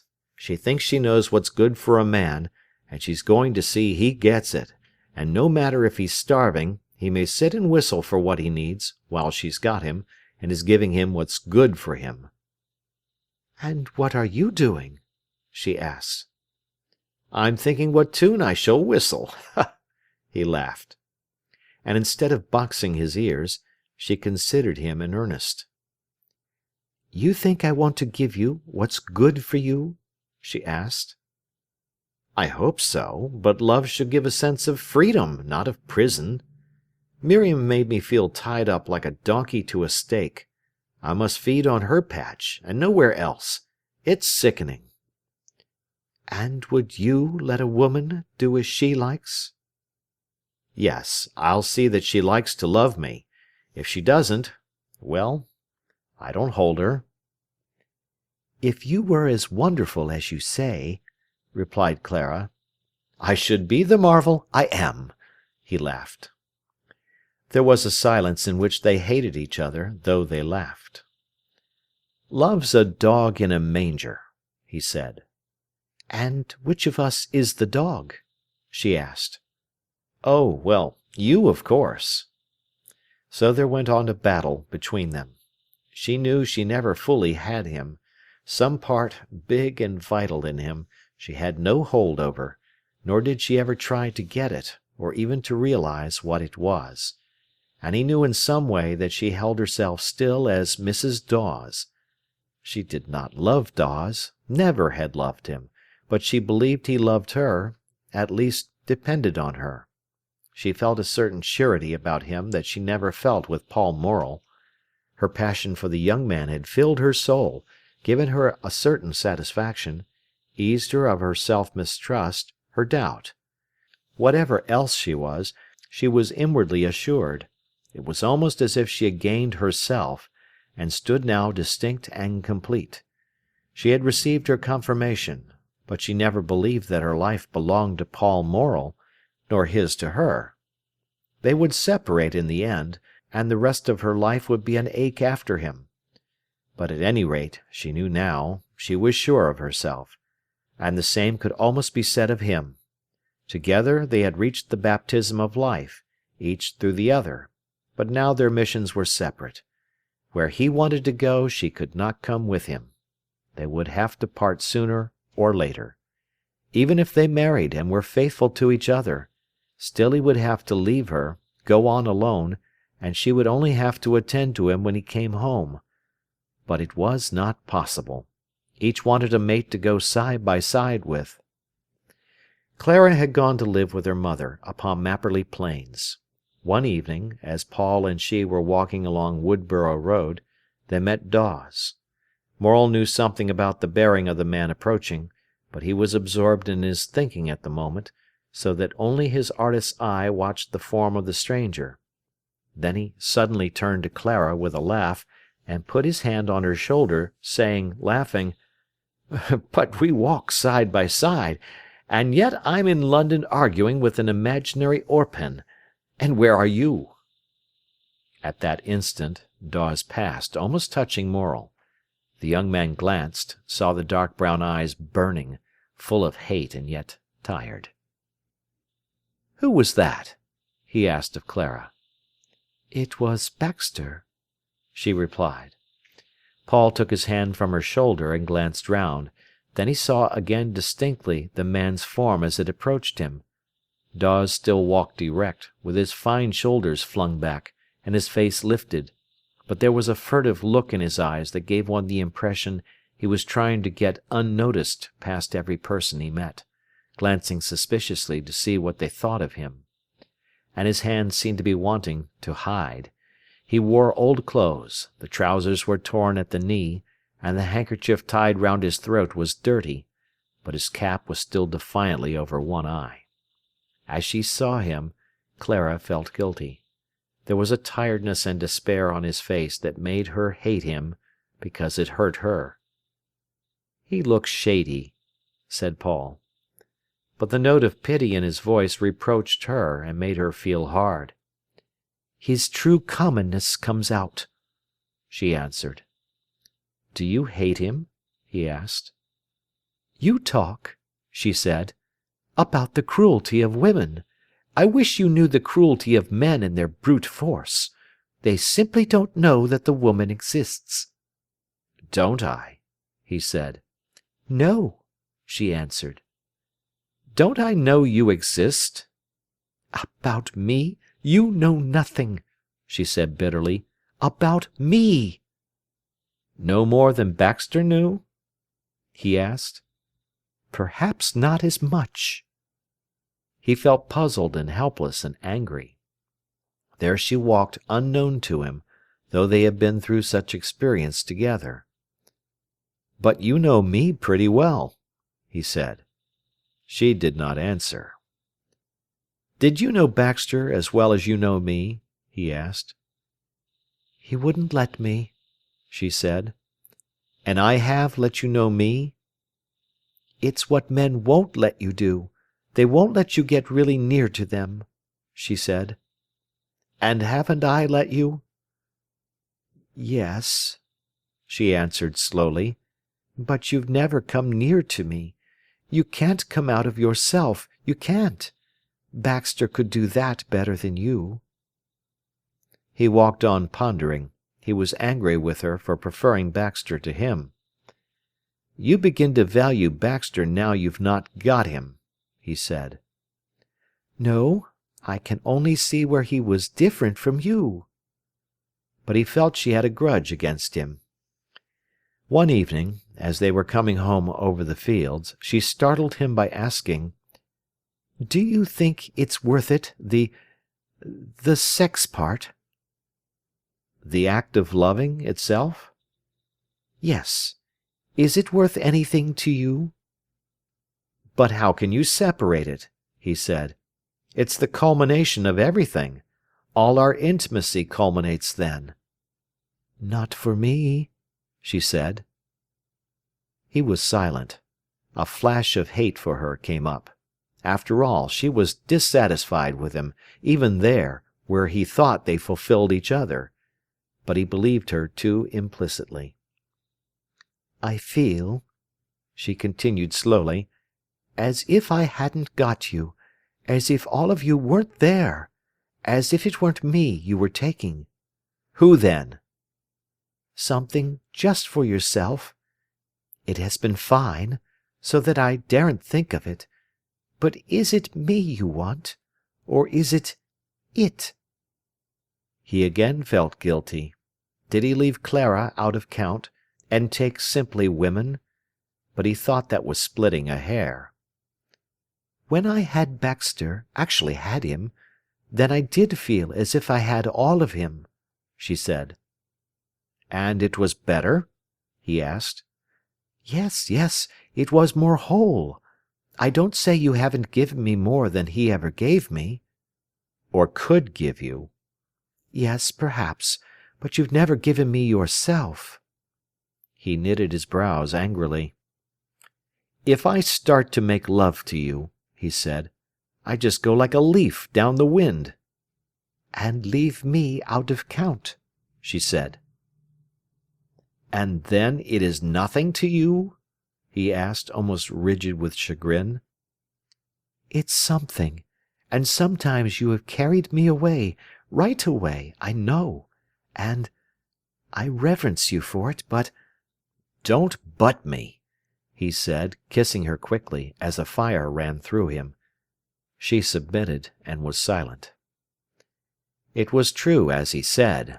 As a rule, when he started love-making, the emotion was strong enough to carry with it everything—reason, soul, blood, in a great sweep, like the Trent carries bodily its back-swirls and intertwinings noiselessly. Gradually the little criticisms, the little sensations were lost. Thought also went, everything borne along in one flood. He became, not a man with a mind, but a great instinct. His hands were like creatures, living. His limbs, his body, were all life and consciousness, subject to no will of his, but living in themselves. Just as he was, so it seemed the vigorous, wintry stars were strong also with life. He and they struck with the same pulse of fire, and the same joy of strength which held the bracken frond stiff near his eyes held his own body firm. It was as if he, and the stars, and the dark herbage, and Clara were licked up in an immense tongue of flame, which tore onwards and upwards. Everything rushed along in living beside him. Everything was still, perfect in itself, along with him. This wonderful stillness in each thing in itself, while it was being borne along in a very ecstasy of living, seemed the highest point of bliss. And Clara knew this held him to her, so she trusted altogether to the passion. It, however, failed her very often. They did not often reach again the height of that once when the peewits had called. Gradually, some mechanical effort spoilt their loving, or, when they had splendid moments, they had them separately and not so satisfactorily.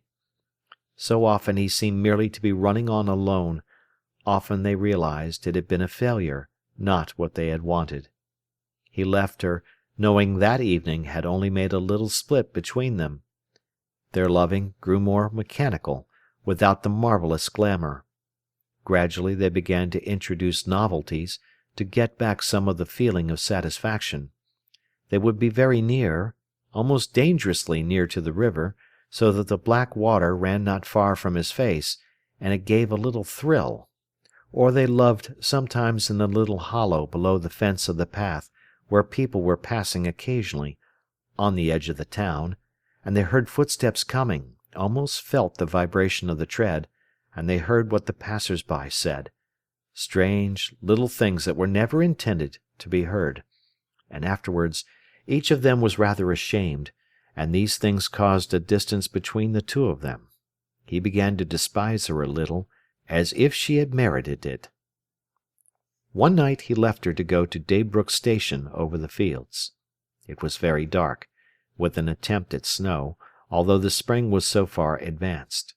Morel had not much time. He plunged forward. The town ceases almost abruptly on the edge of a steep hollow. There the houses with their yellow lights stand up against the darkness. He went over the stile, and dropped quickly into the hollow of the fields. Under the orchard one warm window shone in Swineshead Farm. Paul glanced round. Behind, the houses stood on the brim of the dip, black against the sky, like wild beasts, glaring curiously with yellow eyes down into the darkness. It was the town that seemed savage and uncouth, glaring on the clouds at the back of him. Some creature stirred under the willows of the farm pond. It was too dark to distinguish anything.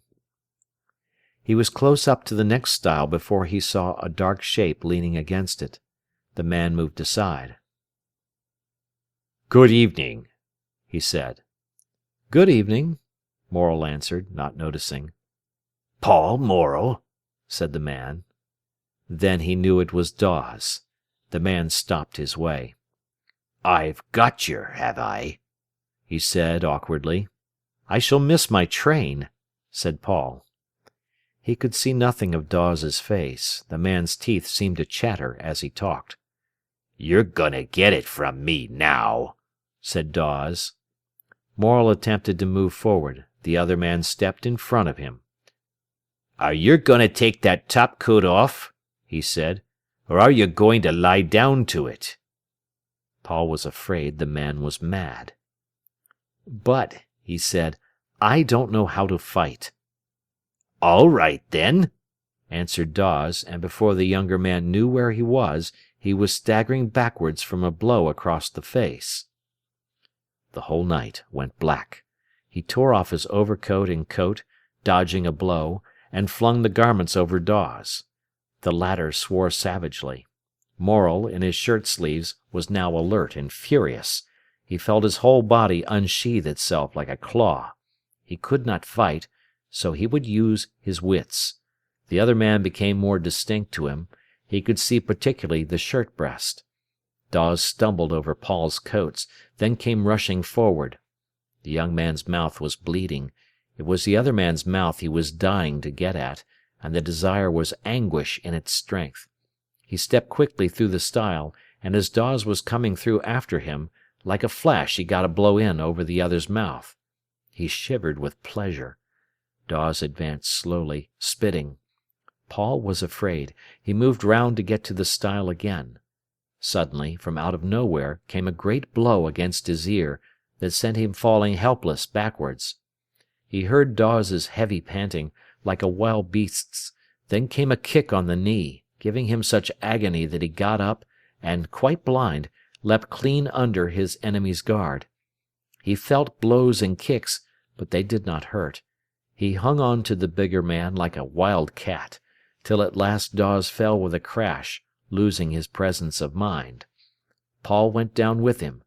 Pure instinct brought his hands to the man's neck, and before Dawes, in frenzy and agony, could wrench him free, he had got his fists twisted in the scarf, and his knuckles dug in the throat of the other man. He was a pure instinct, without reason or feeling. His body, hard and wonderful in itself, cleaved against the struggling body of the other man, not a muscle in him relaxed.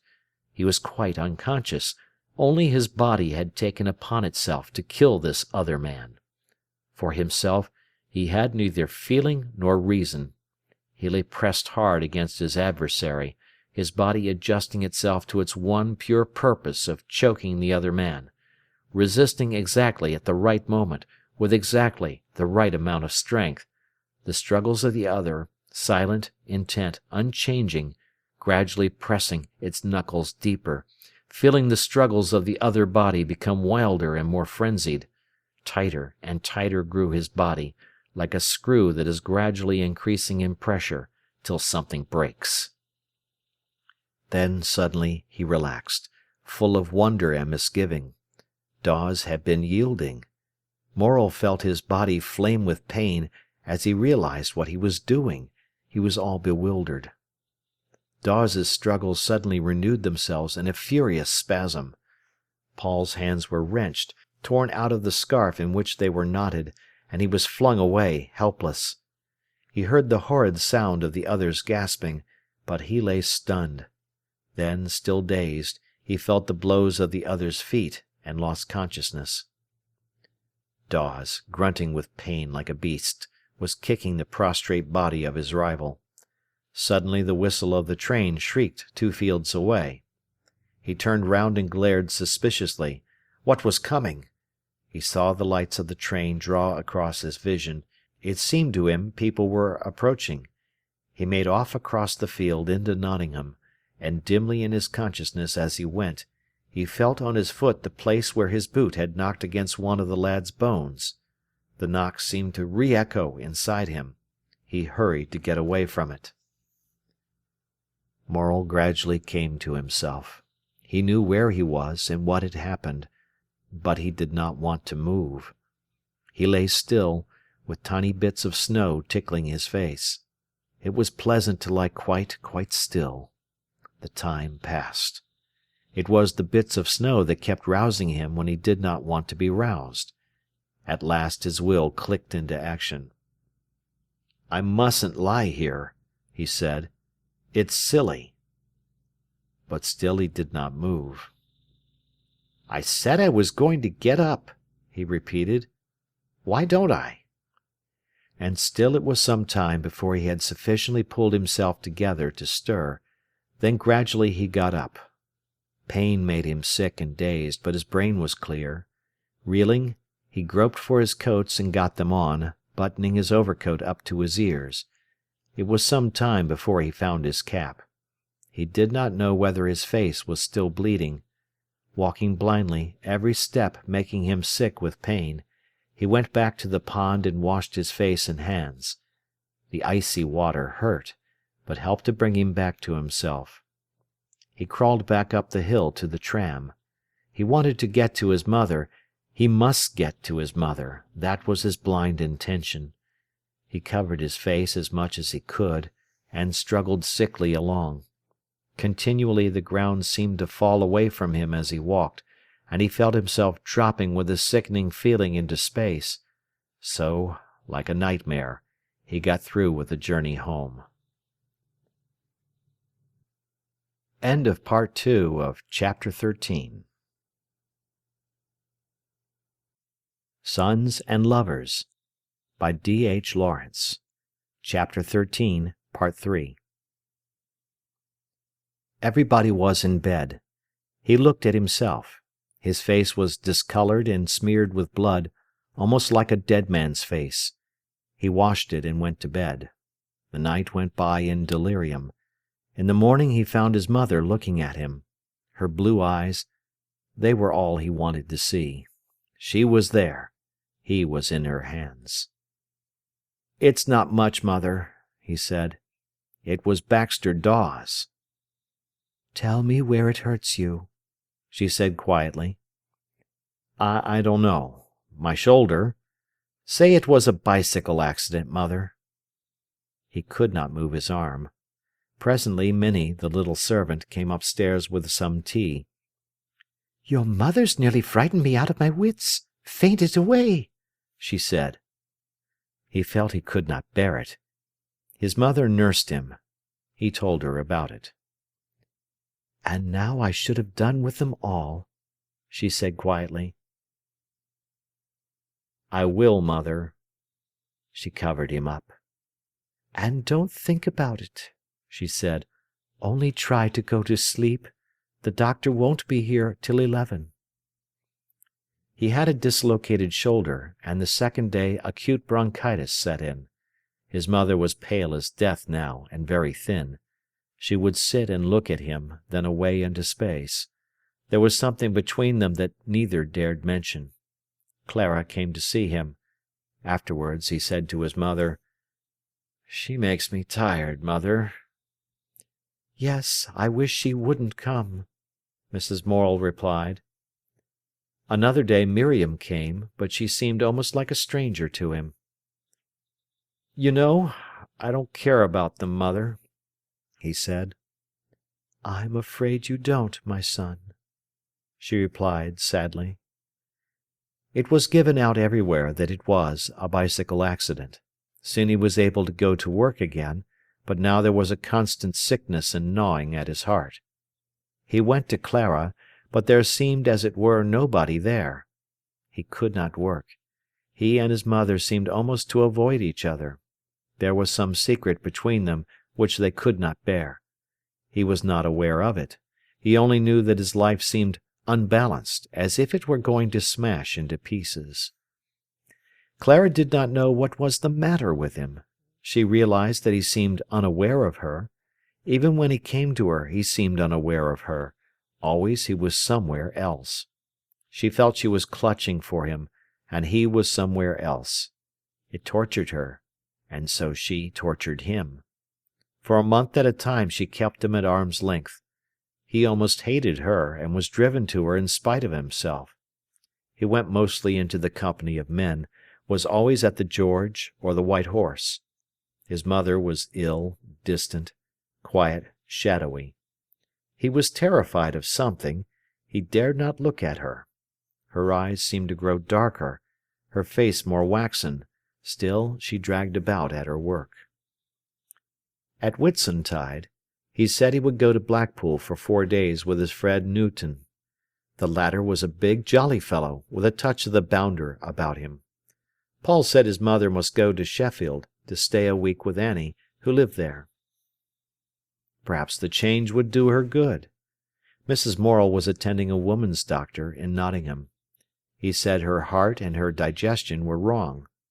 She consented to go to Sheffield, though she did not want to. But now she would do everything her son wished of her. Paul said he would come for her on the 5th day, and stay also in Sheffield till the holiday was up. It was agreed. The two young men set off gaily for Blackpool. Mrs. Morel was quite lively as Paul kissed her and left her. Once at the station, he forgot everything. 4 days were clear, not an anxiety, not a thought. The two young men simply enjoyed themselves. Paul was like another man. None of himself remained, no Clara, no Miriam, no mother that fretted him. He wrote to them all, and long letters to his mother, but they were jolly letters that made her laugh. He was having a good time, as young fellows will in a place like Blackpool. And underneath it all was a shadow for her. Paul was very gay, excited at the thought of staying with his mother in Sheffield. Newton was to spend the day with them. Their train was late. Joking, laughing, with their pipes between their teeth, the young men swung their bags onto the tram-car. Paul had bought his mother a little collar of real lace that he wanted to see her wear, so that he could tease her about it. Annie lived in a nice house, and had a little maid. Paul ran gaily up the steps. He expected his mother laughing in the hall, but it was Annie who opened to him. She seemed distant to him. He stood a second in dismay. Annie let him kiss her cheek. "Is my mother ill?" he said. "Yes, she's not very well. Don't upset her." "Is she in bed?" "Yes." And then the queer feeling went over him, as if all the sunshine had gone out of him, and it was all shadow. He dropped the bag and ran upstairs. Hesitating, he opened the door. His mother sat up in bed, wearing a dressing-gown of old rose colour. She looked at him almost as if she were ashamed of herself, pleading to him, humble. He saw the ashy look about her. "Mother!" he said. "I thought you were never coming," she answered gaily. But he only fell on his knees at the bedside, and buried his face in the bedclothes, crying in agony and saying, "Mother, mother, mother!" She stroked his hair slowly with her thin hand. "Don't cry," she said. "Don't cry. It's nothing." But he felt as if his blood was melting into tears, and he cried in terror and pain. Don't cry," his mother faltered. Slowly she stroked his hair. Shocked out of himself, he cried, and the tears hurt in every fibre of his body. Suddenly he stopped, but he dared not lift his face out of the bedclothes. "You are late.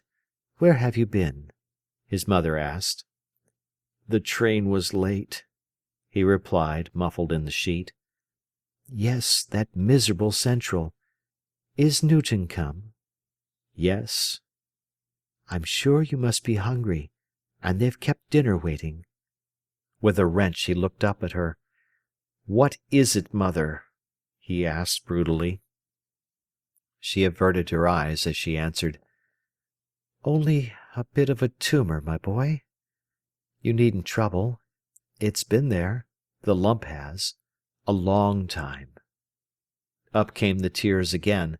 His mind was clear and hard, but his body was crying. "Where?" he said. She put her hand on her side. "Here, but you know they can sweal a tumour away." He stood feeling dazed and helpless, like a child. He thought perhaps it was as she said. Yes, he reassured himself it was so. But all the while his blood and his body knew definitely what it was. He sat down on the bed and took her hand. She had never had but the one ring, her wedding ring. "When were you poorly?" he asked.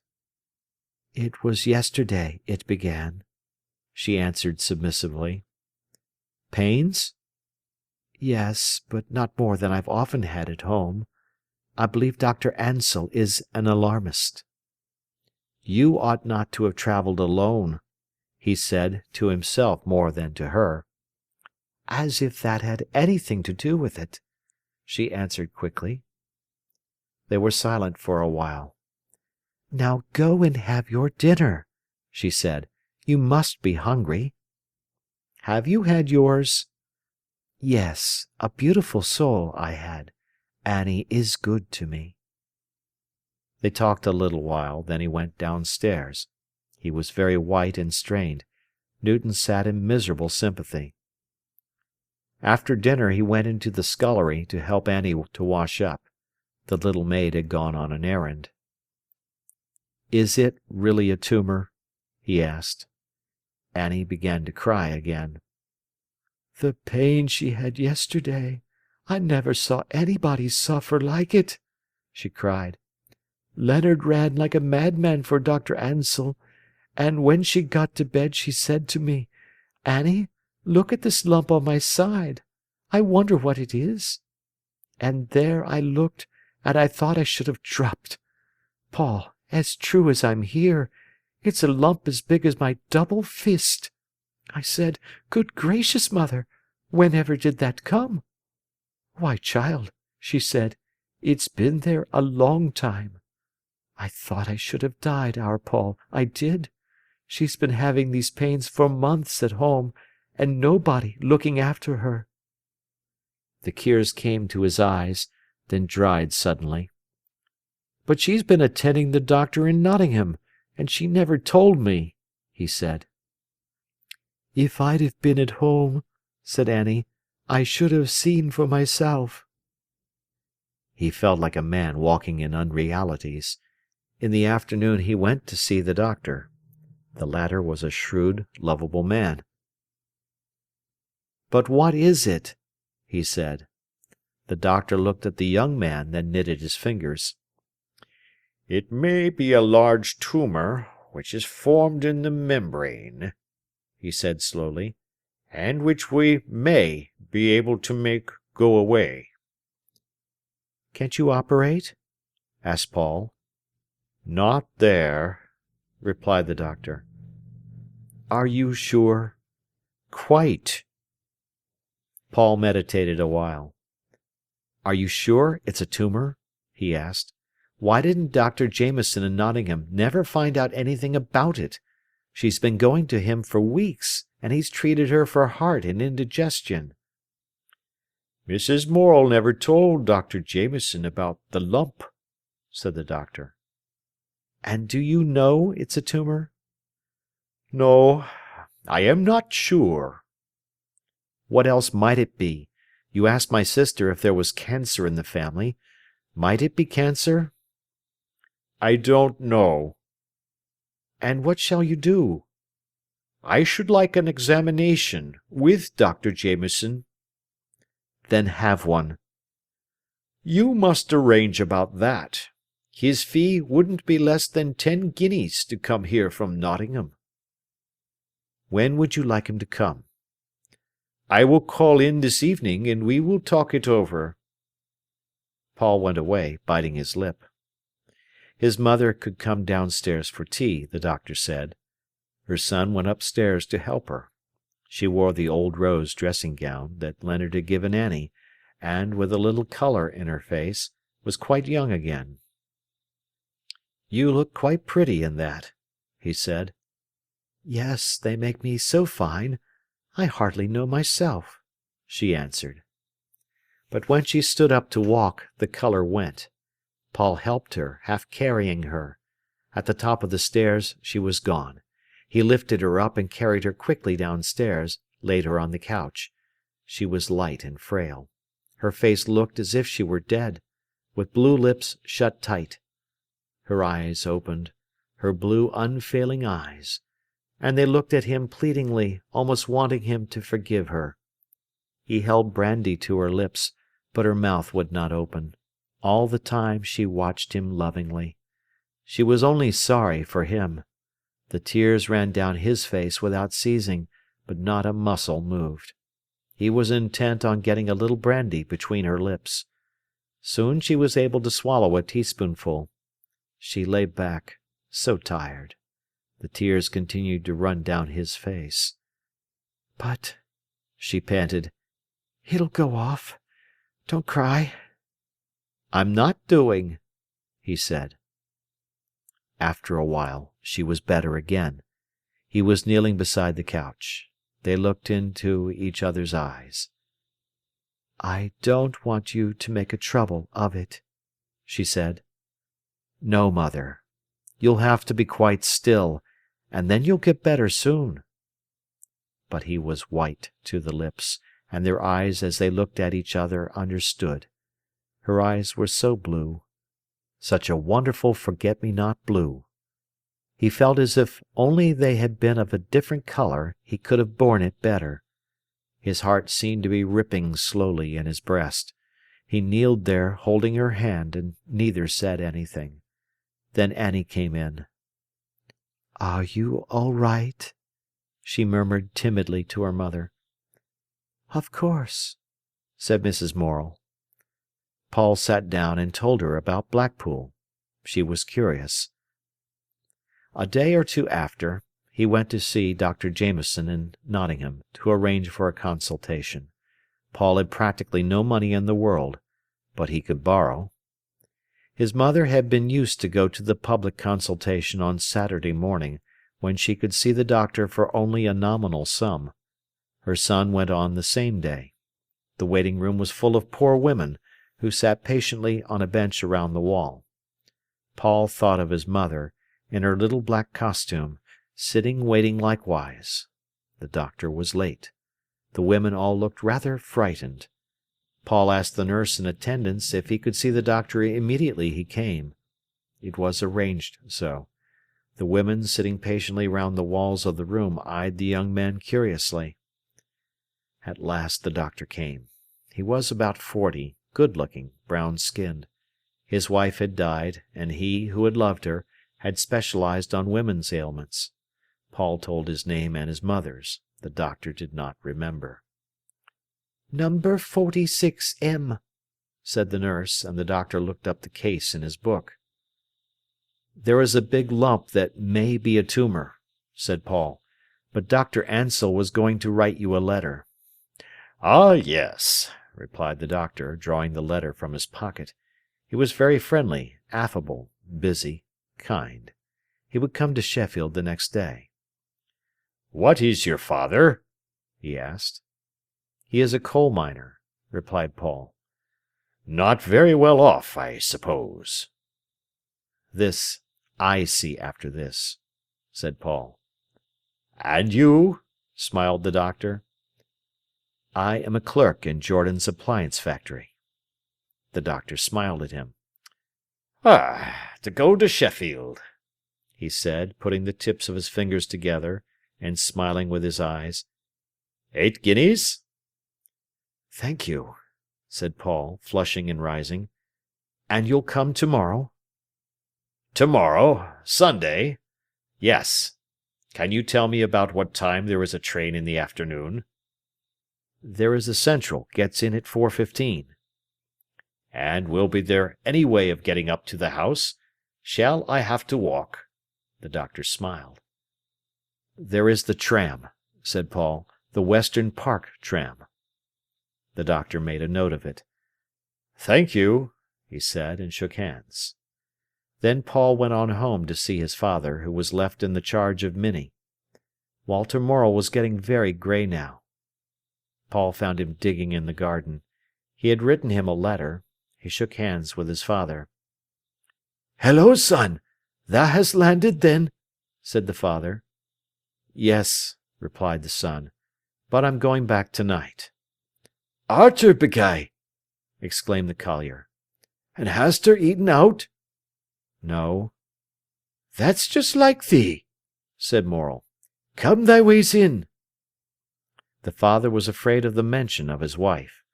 The two went indoors. Paul ate in silence. His father, with earthy hands and sleeves rolled up, sat in the armchair opposite and looked at him. "Well, and how is she?" asked the miner at length, in a little voice. "She can sit up. She can be carried down for tea," said Paul. "That's a blessin'," exclaimed Morel. "I hope we shall soon be having her home, then. And what's that Nottingham doctor say?" "He's going tomorrow to have an examination of her." "Is he, beguy? That's a tidy penny, I'm thinking." 8 guineas. 8 guineas! The miner spoke breathlessly. "Well, we mun find it from somewhere." "I can pay that," said Paul. There was silence between them for some time. "She says she hopes you're getting on all right with Minnie," Paul said. "Yes, I'm all right, and I wish as she was," answered Morel. "But Minnie's a good little wench, bless her heart." He sat looking dismal. "I shall have to be going at 3:30, said Paul. "It's a traps for thee, lad. 8 guineas! And when dost think she'll be able to get as far as this?" "We must see what the doctors say to-morrow," Paul said. Morel sighed deeply. The house seemed strangely empty, and Paul thought his father looked lost, forlorn, and old. "You'll have to go and see her next week, father," he said. "I hope she'll be home by that time," said Morel. "If she's not," said Paul, "then you must come." "I don't know where I shall find the money," said Morel. "And I'll write to you what the doctor says," said Paul. "But thou writes in such a fashion I canna make it out," said Morel. "Well, I'll write plain." It was no good asking Morel to answer, for he could scarcely do more than write his own name. The doctor came. Leonard felt it his duty to meet him with a cab. The examination did not take long. Annie, Arthur, Paul, and Leonard were waiting in the parlour anxiously. The doctors came down. Paul glanced at them. He had never had any hope except when he had deceived himself. "It may be a tumour. We must wait and see," said Dr. Jameson. "And if it is," said Annie, "can you sweal it away?" "Probably," said the doctor. Paul put 8 sovereigns and a half a sovereign on the table. The doctor counted them, took a florin out of his purse, and put that down. "Thank you," he said. "I'm sorry Mrs. Morel is so ill, but we must see what we can do." "There can't be an operation?" said Paul. The doctor shook his head. "No," he said. "And even if there could, her heart wouldn't stand it." "Is her heart risky?" asked Paul. "Yes, you must be careful with her." "Very risky?" No, just take care." And the doctor was gone.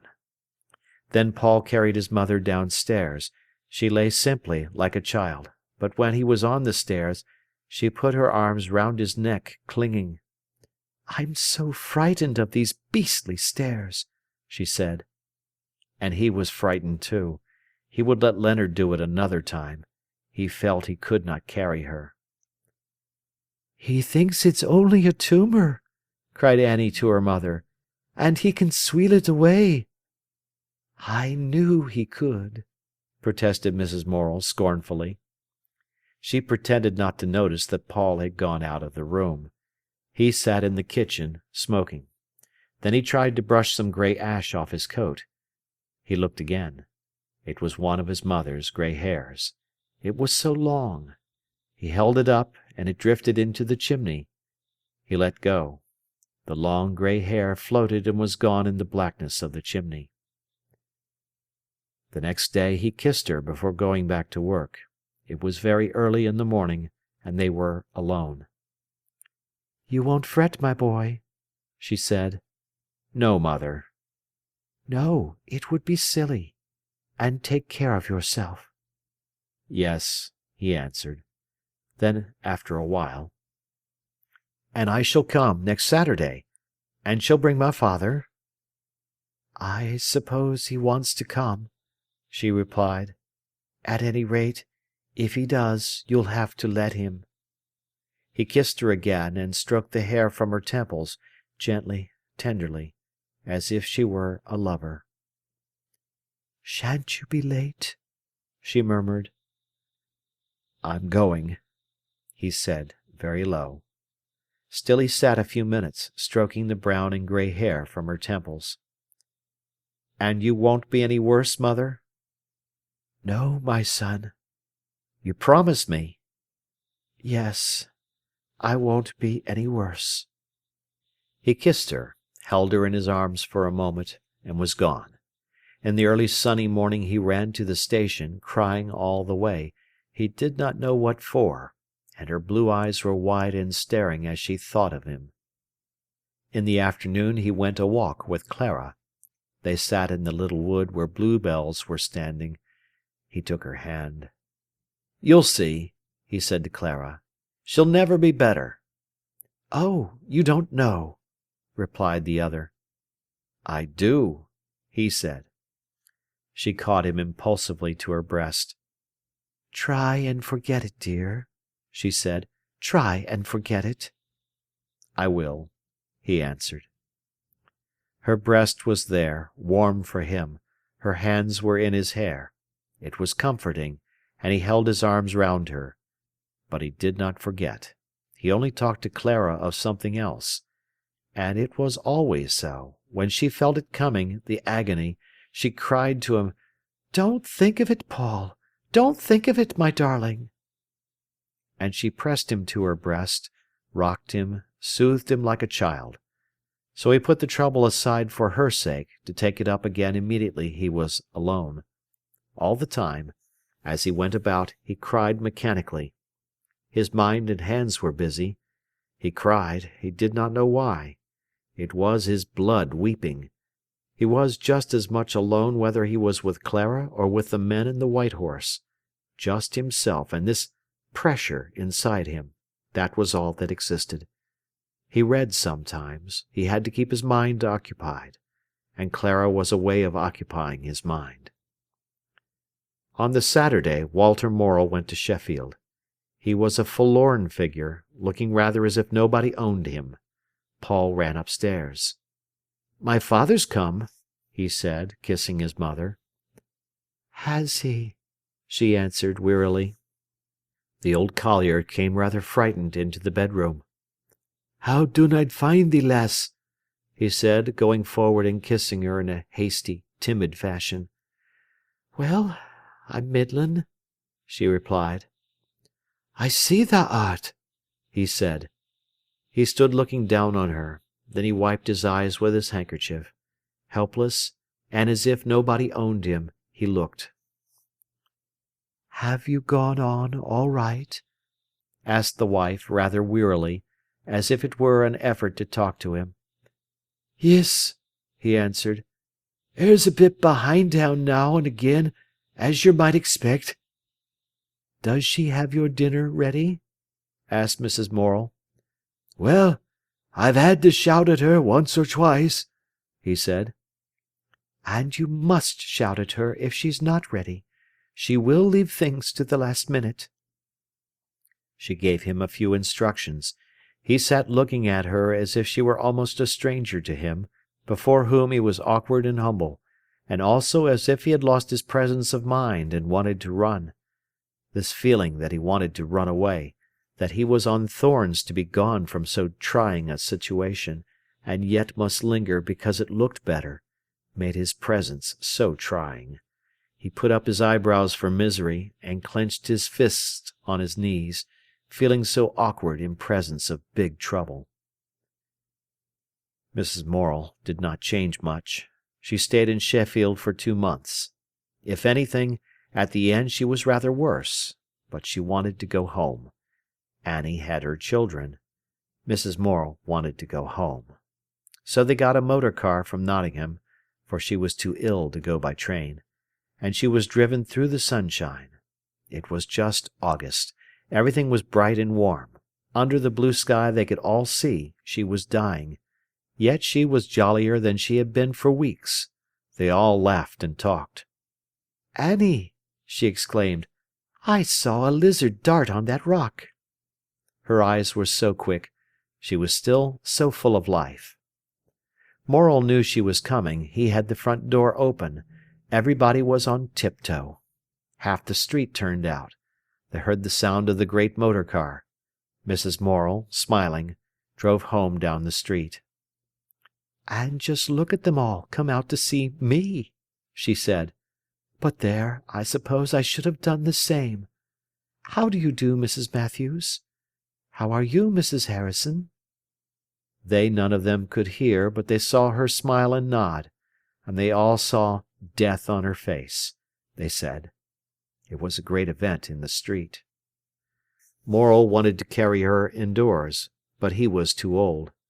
Arthur took her as if she were a child. They had set her a big, deep chair by the hearth where her rocking-chair used to stand. When she was unwrapped and seated, and had drunk a little brandy, she looked round the room. "Don't think I don't like your house, Annie," she said, "but it's nice to be in my own home again." And Morel answered huskily, "It is, lass, it is." And Minnie, the little quaint maid, said, "And we glad to have yer." There was a lovely yellow ravel of sunflowers in the garden. She looked out of the window. "There are my sunflowers," she said. End of chapter. Sons and Lovers by D.H. Lawrence. Chapter 14. The Release. "By the way," said Dr. Ansell one evening when Morel was in Sheffield, "we've got a man in the fever hospital here who comes from Nottingham. Dawes. He doesn't seem to have many belongings in this world." "Baxter Dawes!" Paul exclaimed. "That's the man. Has been a fine fellow, physically, I should think. Been in a bit of a mess lately. You know him?" "He used to work at the place where I am." "Did he? Do you know anything about him? He's just sulking, or he'd be a lot better than he is by now."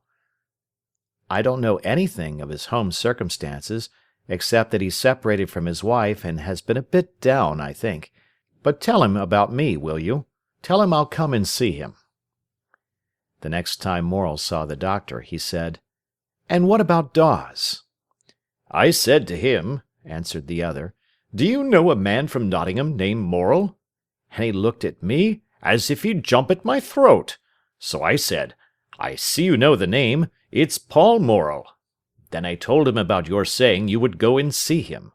"What does he want?" he said, as if you were a policeman. "And did he say he would see me?" asked Paul. "He wouldn't say anything, good, bad, or indifferent," replied the doctor. "Why not?" "That's what I want to know. There he lies and sulks, day in, day out. Can't get a word of information out of him." "Do you think I might go?" asked Paul. "You might." There was a feeling of connection between the rival men, more than ever since they had fought. In a way, Morel felt guilty towards the other, and more or less responsible. And being in such a state of soul himself, he felt an almost painful nearness to Dawes, who was suffering and despairing too. Besides, they had met in a naked extremity of hate, and it was a bond. At any rate, the elemental man in each had met. He went down to the isolation hospital with Dr. Ansell's card. This sister, a healthy young Irishwoman, led him down the ward. "A visitor to see you, Jim Crow," she said. Dawes turned over suddenly with a startled grunt. "Eh?" "Caw," she mocked. "He can only say caw. I have brought you a gentleman to see you. Now say thank you, and show some manners." Dawes looked swiftly with his dark, startled eyes beyond the sister at Paul. His look was full of fear, mistrust, hate, and misery. Morel met the swift dark eyes and hesitated. The two men were afraid of the naked selves they had been. "Dr. Ansell told me you were here," said Morel, holding out his hand. Dawes mechanically shook hands. "So I thought I'd come in," continued Paul. There was no answer. Dawes lay staring at the opposite wall. "Say caw," mocked the nurse. "Say caw, Jim Crow." "He is getting on all right?" said Paul to her. "Oh, yes, he lies and imagines he's going to die," said the nurse, "and it frightens every word out of his mouth." "And you must have somebody to talk to," laughed Morel. "That's it," laughed the nurse. "Only two old men and a boy who always cries. It is hard lines. Here am I dying to hear Jim Crow's voice, and nothing but an odd caw will he give." "So rough on you," said Morel. "Isn't it?" said the nurse. "I suppose I am a godsend," he laughed. "Oh, dropped straight from heaven," laughed the nurse. Presently she left the two men alone. Dawes was thinner and handsome again, but life seemed low in him. As the doctor said, he was lying sulking, and would not move forward towards convalescence. He seemed to grudge every beat of his heart. "Have you had a bad time?" asked Paul. Suddenly again Dawes looked at him. "What are you doing in Sheffield?" he asked. "My mother was taken ill at my sister's in Thurston Street. What are you doing here?" There was no answer. "How long have you been in?" Morel asked. "I couldn't say for sure," Dawes answered grudgingly. He lay staring across at the wall opposite, as if trying to believe Morel was not there. Paul felt his heart go hard and angry. "Dr. Ansell told me you were here," he said coldly. The other man did not answer. "Typhoid's pretty bad, I know," Morel persisted. Suddenly Dawes said, "What did you come for?" "Because Dr. Ansell said you didn't know anybody here. Do you?" "I know nobody nowhere," said Dawes. "Well," said Paul, "it's because you don't choose to, then." There was another silence. "We shall be taking my mother home as soon as we can," said Paul. "What's the matter with her?" asked Dawes, with a sick man's interest in illness. "She's got a cancer." There was another silence. "But we want to get her home," said Paul. "We shall have to get a motor car." Dawes lay thinking. "Why don't you ask Thomas Jordan to lend you his?" said Dawes. "It's not big enough," Morel answered. Dawes blinked his dark eyes as he lay thinking. "Then ask Jack Pilkington. He'll lend it you. You know him." "I think I shall hire one," said Paul. "You're a fool if you do," said Dawes. The sick man was gaunt and handsome again. Paul was sorry for him because his eyes looked so tired. "Did you get a job here?" he asked. "I was only here a day or two before I was taken bad," Dawes replied. "You want to get in a convalescent home," said Paul. The other's face clouded again. "I'm going in no convalescent home," he said. "My father's been in the one at Seathorpe, and he liked it. Dr. Ansell would get you a recommend." Dawes lay thinking. It was evident he dared not face the world again. "The seaside would be all right just now," Morel said. "Sun on those sand hills and the waves not far out." The other did not answer. "By gad," Paul concluded, too miserable to bother much, "it's all right when you know you're going to walk again, and swim."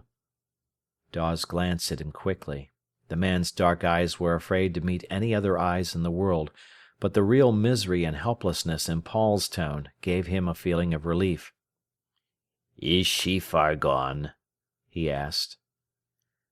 "She's going like wax," Paul answered. "But cheerful, lively." He bit his lip. After a moment he rose. "Well, I'll be going," he said. "I'll leave you this half-crown." "I don't want it," Dawes muttered. Morel did not answer, but left the coin on the table. "Well," he said, "I'll try and run in when I'm back in Sheffield. Happen you might like to see my brother-in-law? He works in Pycroft's." "I don't know him," said Dawes. "He's all right. Shall I tell him to come? He might bring you some papers to look at." The other man did not answer. Paul went. The strong emotion that Dawes roused in him, repressed, made him shiver. He did not tell his mother, but next day he spoke to Clara about this interview. It was in the dinner hour. The two did not often go out together now, but this day he asked her to go with him to the castle grounds. There they sat while the scarlet geraniums and the yellow calceolarias blazed in the sunlight. She was now always rather protective, and rather resentful towards him. "Did you know Baxter was in Sheffield Hospital with typhoid?" he asked. She looked at him with startled grey eyes, and her face went pale. "No," she said, frightened. He's getting better. I went to see him yesterday. The doctor told me." Clara seemed stricken by the news. "Is he very bad?" she asked guiltily. "He has been. He's mending now." "What did he say to you?" "Oh, nothing. He seems to be sulking." There was a distance between the two of them. He gave her more information. She went about shut up and silent. The next time they took a walk together, she disengaged herself from his arm and walked at a distance from him. He was wanting her comfort badly. "Won't you be nice with me?" he asked. She did not answer. "What's the matter?" he said, putting his arm across her shoulder. "Don't," she said, disengaging herself. He left her alone and returned to his own brooding. "Is it Baxter that upsets you?" he asked at length. "I have been vile to him," she said. "I've said many a time you haven't treated him well," he replied. And there was a hostility between them. Each pursued his own train of thought. I've treated him badly," she said. "And now you treat me badly. It serves me right." "How do I treat you badly?" he said. "It serves me right," she repeated. "I never considered him worth having, and now you don't consider me. But it serves me right. He loved me 1,000 times better than you ever did." "He didn't," protested Paul. "He did. At any rate, he did respect me, and that's what you don't do." "It looked as if he respected you," he said. "He did. And I made him horrid. I know I did. You've taught me that. And he loved me 1,000 times better than ever you do." "All right," said Paul. He only wanted to be left alone now. He had his own trouble, which was almost too much to bear. Clara only tormented him and made him tired. He was not sorry when he left her. She went on the first opportunity to Sheffield to see her husband. The meeting was not a success, but she left him roses and fruit and money. She wanted to make restitution. It was not that she loved him. As she looked at him lying there, her heart did not warm with love. Only she wanted to humble herself to him, to kneel before him. She wanted now to be self-sacrificial. After all, she had failed to make Morel really love her. She was morally frightened. She wanted to do penance. So she kneeled to Dawes, and it gave him a subtle pleasure. But the distance between them was still very great, too great. It frightened the man. It almost pleased the woman. She liked to feel she was serving him across an insuperable distance. She was proud now. Morel went to see Dawes once or twice. There was a sort of friendship between the two men, who were all the while deadly rivals, but they never mentioned the woman who was between them. Mrs. Morel got gradually worse. At first they used to carry her downstairs, sometimes even into the garden. She sat propped in her chair, smiling, and so pretty. The gold wedding ring shone on her white hand. Her hair was carefully brushed. And she watched the tangled sunflowers dying, the chrysanthemums coming out, and the dahlias. Paul and she were afraid of each other. He knew, and she knew, that she was dying. But they kept up a pretence of cheerfulness. Every morning, when he got up, he went into her room in his pyjamas. "Did you sleep, my dear?" he asked. "Yes," she answered. "Not very well?" "Well, yes." Then he knew she had lain awake. He saw her hand under the bedclothes, pressing the place on her side where the pain was. "Has it been bad?" he asked. "No. It hurt a bit, but nothing to mention." And she sniffed in her old scornful way. As she lay, she looked like a girl, and all the while her blue eyes watched him, but there were the dark pain circles beneath that made him ache again. "It's a sunny day," he said. "It's a beautiful day." "Do you think you'll be carried down?" "I shall see." Then he went away to get her breakfast. All day long he was conscious of nothing but her. It was a long ache that made him feverish. Then, when he got home in the early evening, he glanced through the kitchen window. She was not there. She had not got up. He ran straight upstairs and kissed her. He was almost afraid to ask, "Didn't you get up, Pigeon?" "No," she said. "It was that morphia. It made me tired." "I think he gives you too much," he said. "I think he does," she answered. He sat down by the bed miserably. She had a way of curling and lying on her side, like a child. The grey and brown hair was loose over her ear. "Doesn't it tickle you?" he said, gently putting it back. "It does," she replied. His face was near hers. Her blue eyes smiled straight into his, like a girl's, warm, laughing with tender love. It made him pant with terror, agony, and love. "You want your hair doing in a plait," he said. "Lie still." And going behind her, he carefully loosened her hair, brushed it out. It was like fine long silk of brown and grey. Her head was snuggled between her shoulders. As he lightly brushed and plaited her hair, he bit his lip and felt dazed. It all seemed unreal. He could not understand it. At night he often worked in her room, looking up from time to time. And so often he found her blue eyes fixed on him. And when their eyes met, she smiled. He worked away again mechanically, producing good stuff without knowing what he was doing. Sometimes he came in very pale and still, with watchful, sudden eyes, like a man who is drunk almost to death. They were both afraid of the veils that were ripping between them. Then she pretended to be better, chattered to him gaily, made a great fuss over some scraps of news. For they had both come to the condition that they had to make much of the trifles, lest they should give in to the big thing, and their human independence would go smash. They were afraid, so they made light of things and were gay. Sometimes as she lay, he knew she was thinking of the past. Her mouth gradually shut hard in a line. She was holding herself rigid so that she might die without ever uttering the great cry that was tearing from her. He never forgot that hard, utterly lonely and stubborn clenching of her mouth, which persisted for weeks. Sometimes, when it was lighter, she talked about her husband. Now she hated him. She did not forgive him. She could not bear him to be in the room. And a few things, the things that had been most bitter to her, came up again so strongly that they broke from her, and she told her son. He felt as if his life were being destroyed, piece by piece, within him. Often the tears came suddenly.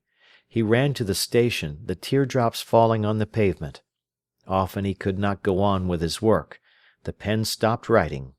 He sat staring, quite unconscious, and when he came round again he felt sick and trembled in his limbs. He never questioned what it was. His mind did not try to analyze or understand. He merely submitted and kept his eyes shut, let the thing go over him. His mother did the same. She thought of the pain, of the morphia, of the next day, hardly ever of the death. That was coming, she knew. She had to submit to it, but she would never entreat it or make friends with it. Blind, with her face shut hard and blind, she was pushed towards the door. The days passed, the weeks, the months. Sometimes, in the sunny afternoons, she seemed almost happy. "I try to think of the nice times, when we went to Mablethorpe, and Robin Hood's Bay, and Shanklin," she said. "After all, not everybody has seen those beautiful places. And wasn't it beautiful? I try to think of that, not of the other things." Then again, for a whole evening she spoke not a word, and neither did he. They were together, rigid, stubborn, silent. He went into his room at last to go to bed, and leaned against the doorway as if paralyzed, unable to go any farther. His consciousness went.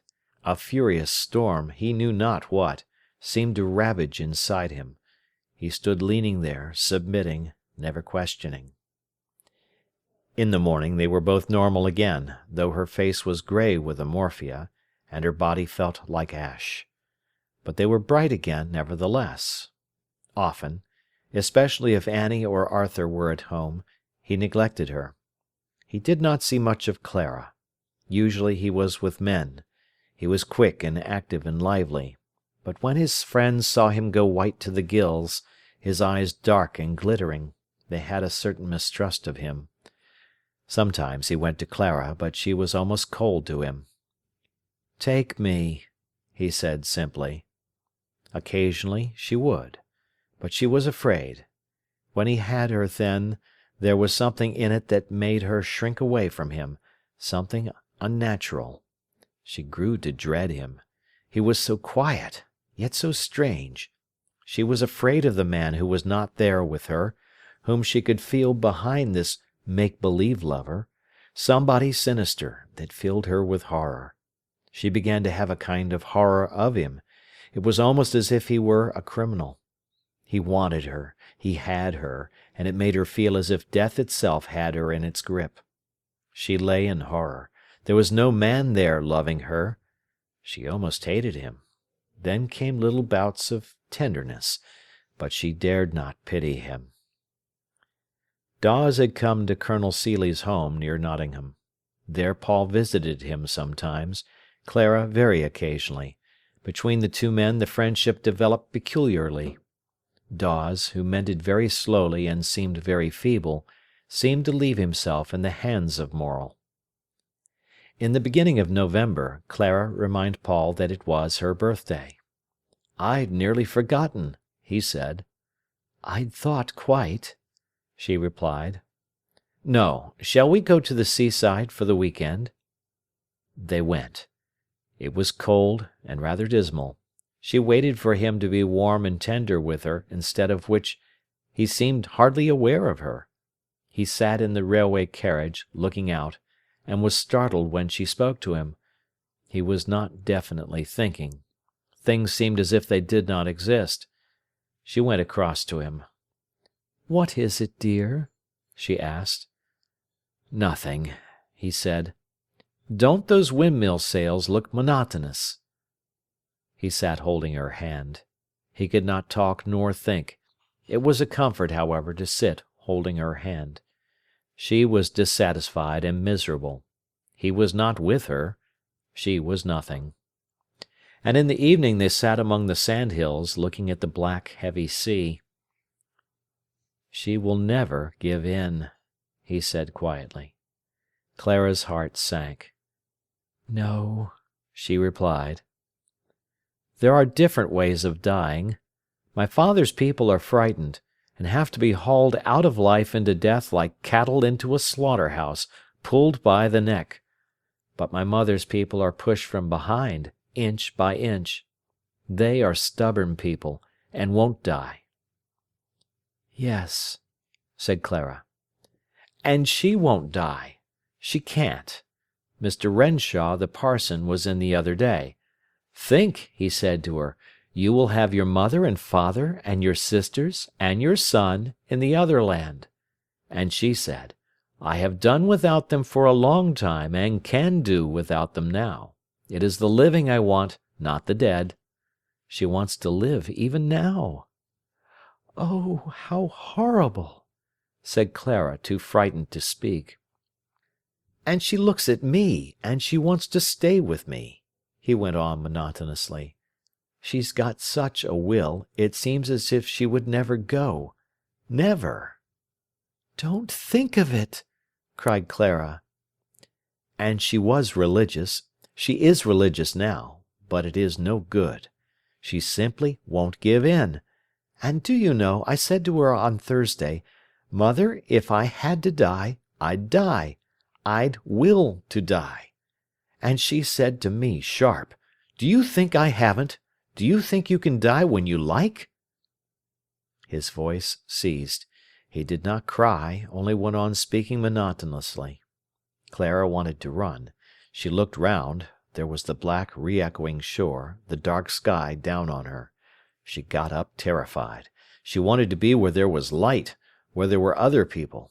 She wanted to be away from him. He sat with his head dropped, not moving a muscle.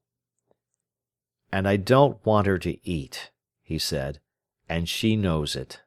When I ask her, 'Shall you have anything?' she's almost afraid to say, 'Yes, I'll have a cup of Benger's,' she says. 'It'll only keep your strength up,' I said to her.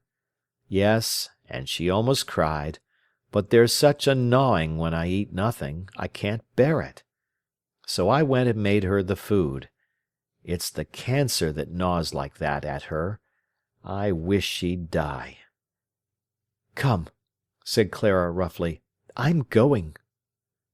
He followed her down the darkness of the sands. He did not come to her. He seemed scarcely aware of her existence, and she was afraid of him and disliked him. In the same acute daze they went back to Nottingham. He was always busy, always doing something, always going from one to the other of his friends. On the Monday he went to see Baxter Dawes.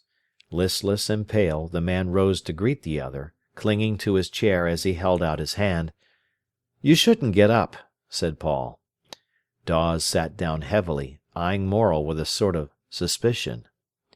"Don't you waste your time on me," he said, "if you've aught better to do." "I wanted to come," said Paul. "Here, I brought you some sweets." The invalid put them aside. "It's not been much of a week-end," said Morel. "How's your mother?" asked the other. "Hardly any different." "I thought she was perhaps worse, being as you didn't come on Sunday." "I was at Skegness," said Paul. "I wanted a change."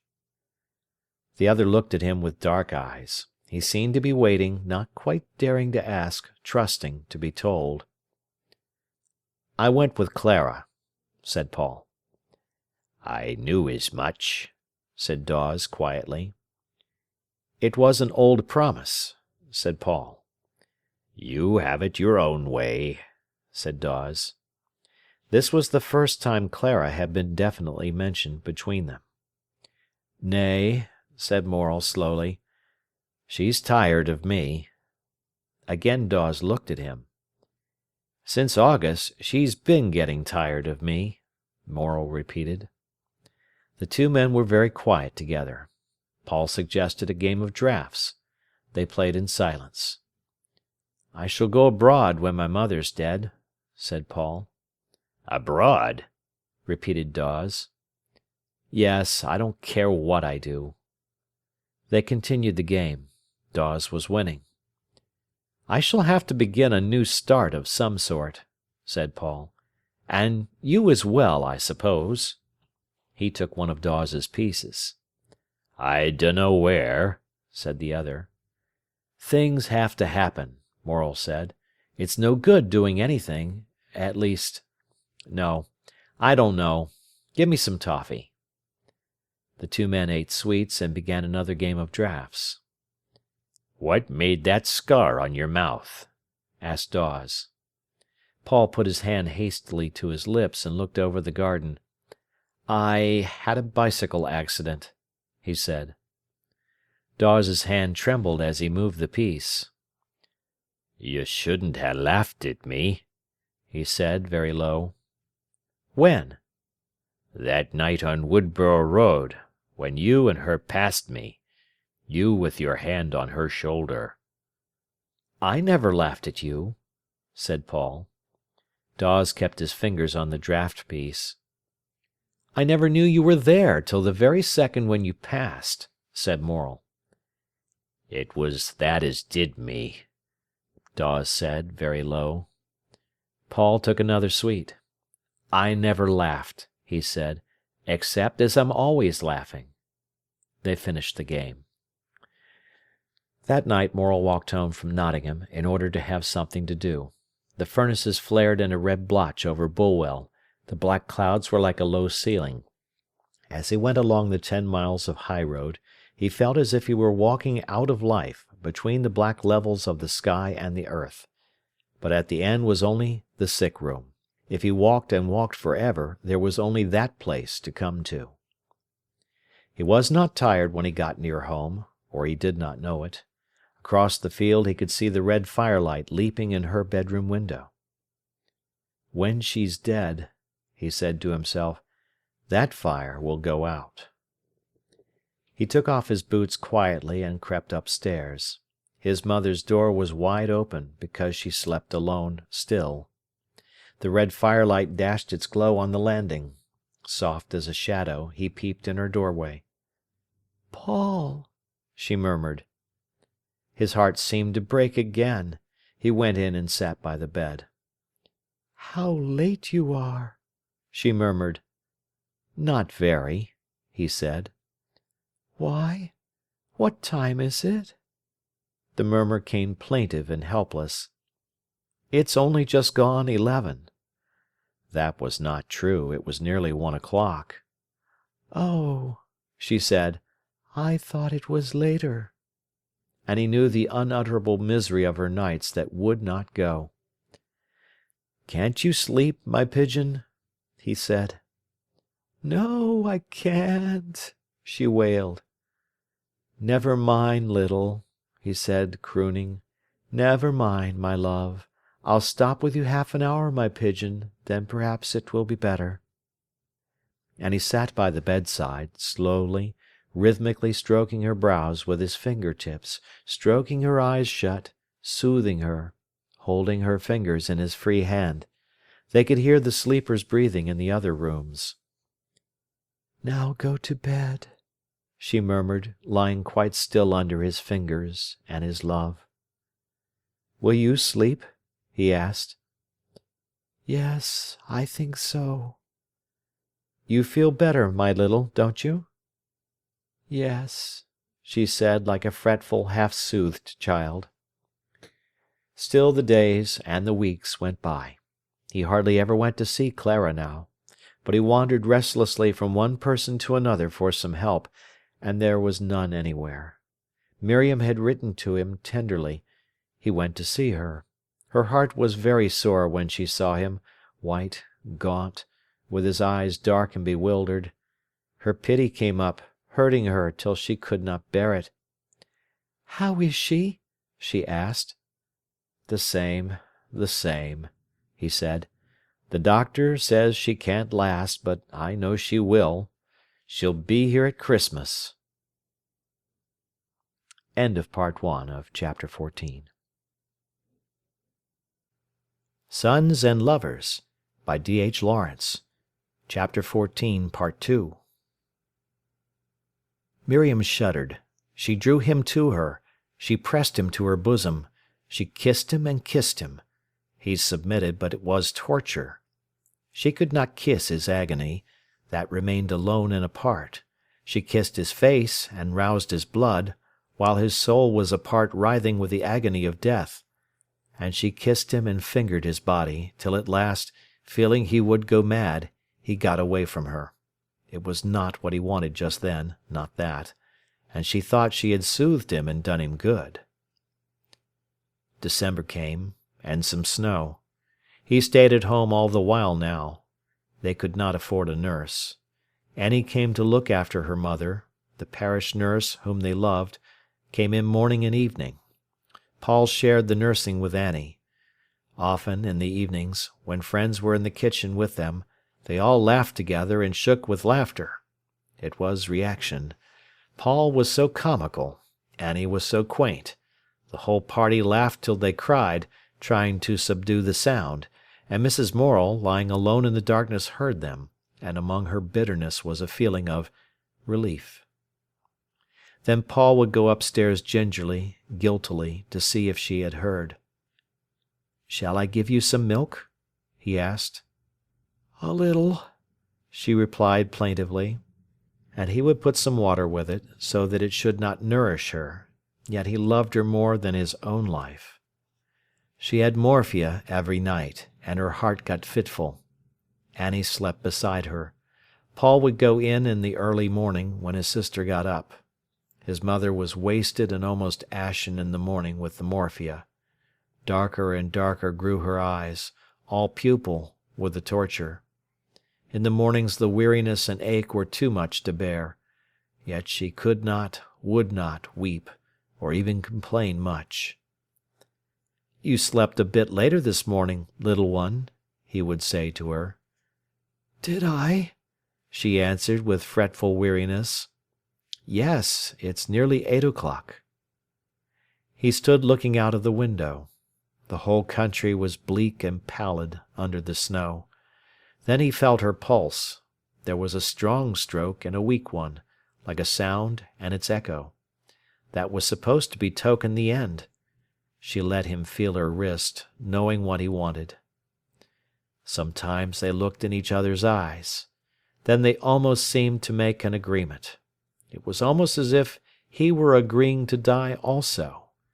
But she did not consent to die. She would not. Her body was wasted to a fragment of ash. Her eyes were dark and full of torture. "Can't you give her something to put an end to it?" he asked the doctor at last. But the doctor shook his head. "She can't last many days now, Mr. Morel," he said. Paul went indoors. "I can't bear it much longer. We shall all go mad," said Annie. The two sat down to breakfast. "Go and sit with her while we have breakfast, Minnie," said Annie, but the girl was frightened. Paul went through the country, through the woods, over the snow. He saw the marks of rabbits and birds in the white snow. He wandered miles and miles. A smoky red sunset came on slowly, painfully, lingering. He thought she would die that day. There was a donkey that came up to him over the snow by the wood's edge, and put its head against him, and walked with him alongside. He put his arms around the donkey's neck, and stroked his cheeks against his ears. His mother, silent, was still alive, with her hard mouth gripped grimly, her eyes of dark torture only living. It was nearing Christmas. There was more snow. Annie and he felt as if they could go on no more. Still her dark eyes were alive. Morel, silent and frightened, obliterated himself. Sometimes he would go into the sick-room and look at her. Then he backed out, bewildered. She kept her hold on life still. The miners had been out on strike, and returned a fortnight or so before Christmas. Minnie went upstairs with the feeding cup. It was 2 days after the men had been in. "Have the men been saying their hands are sore, Minnie?" she asked, in the faint, querulous voice that would not give in. Minnie stood surprised. "Not as I know of, Mrs. Morel," she answered. "But I'll bet they are sore," said the dying woman, as she moved her head with a sigh of weariness. "But, at any rate, there'll be something to buy in with this week." Not a thing did she let slip. "Your father's pit things will want well airing, Annie," she said, when the men were going back to work.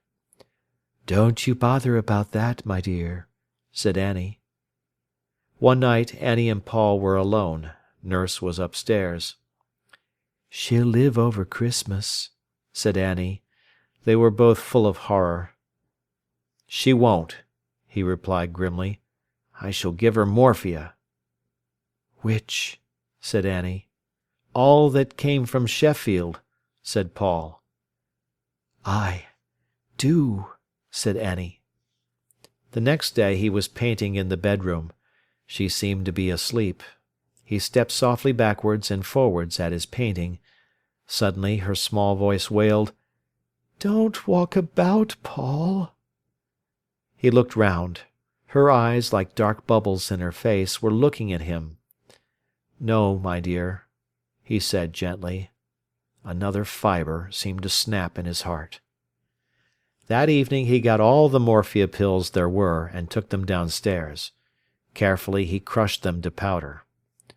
"What are you doing?" said Annie. "I shall put 'em in her night milk." Then they both laughed together like two conspiring children. On top of all their horror flicked this little sanity. Nurse did not come that night to settle Mrs. Morel down. Paul went up with the hot milk in a feeding cup. It was 9 o'clock. She was reared up in bed, and he put the feeding cup between her lips that he would have died to save from any hurt. She took a sip, then put the spout of the cup away and looked at him with her dark, wondering eyes. He looked at her. "Oh, it is bitter, Paul," she said, making a little grimace. "It's a new sleeping draught the doctor gave me for you," he said. "He thought it would leave you in such a state in the morning." "And I hope it won't," she said, like a child. She drank some more of the milk. "But it is horrid," she said. He saw her frail fingers over the cup, her lips making a little move. "I know, I tasted it," he said, "but I'll give you some clean milk afterwards." "I think so," she said, and she went on with the draught. She was obedient to him like a child. He wondered if she knew. He saw her poor wasted throat moving as she drank with difficulty. Then he ran downstairs for more milk. There were no grains in the bottom of the cup. "Has she had it?" whispered Annie. "Yes, and she said it was bitter." "Oh," laughed Annie, putting her under lip between her teeth. "And I told her it was a new draught. Where's that milk?" They both went upstairs. "I wonder why nurse didn't come to settle me down," complained the mother, like a child, wistfully. "She said she was going to a concert, my love," replied Annie. "Did she?" They were silent a minute. Mrs. Morel gulped the little clean milk. "Annie, that draught was horrid," she said plaintively.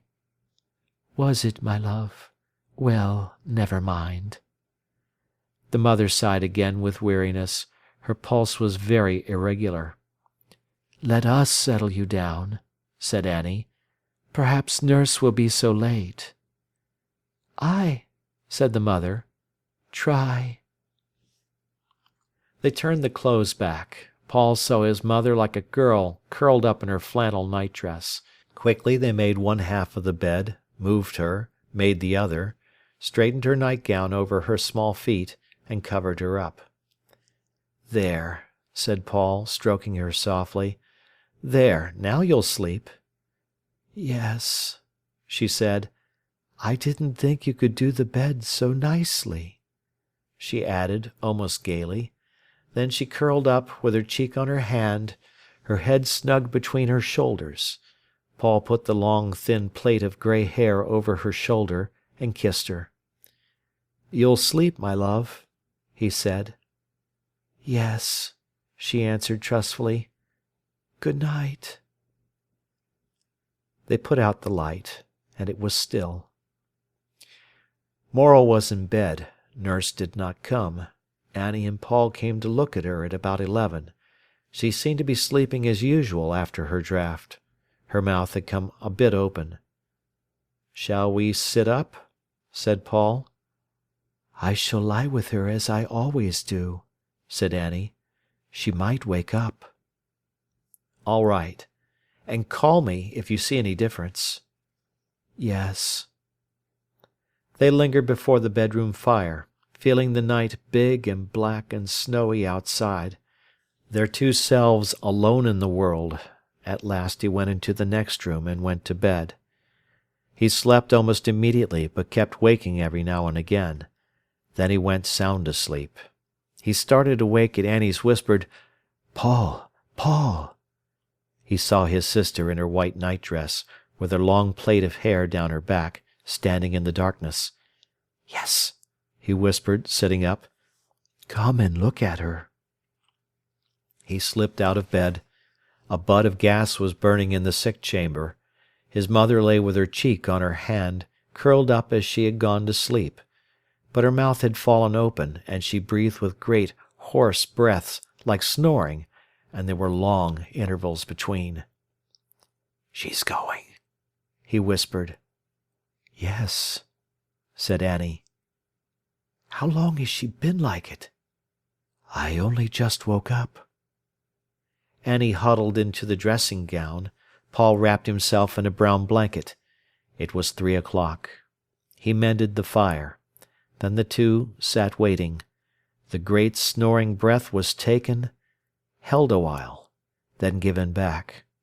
There was a space, a long space. Then they started. The great snoring breath was taken again. He bent close down and looked at her. "Isn't it awful?" whispered Annie. He nodded. They sat down again helplessly.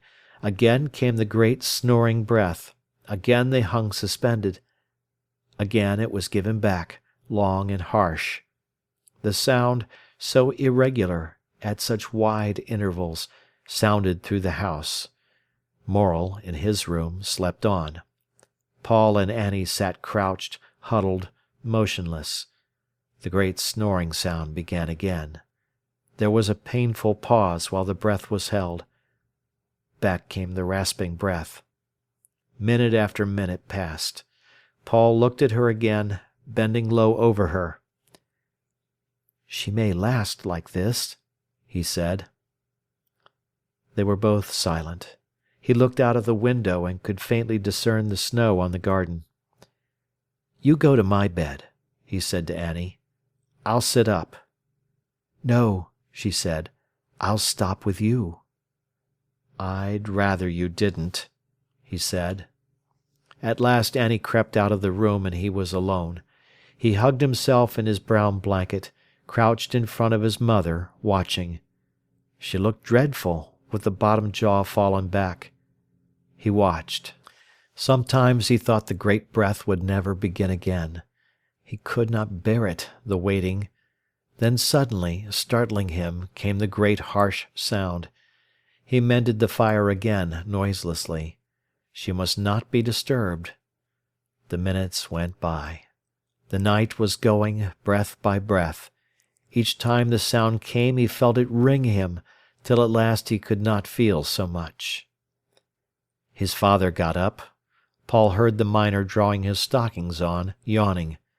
Then Morel, in shirt and stockings, entered. "Hush," said Paul. Morel stood watching. Then he looked at his son, helplessly and in horror.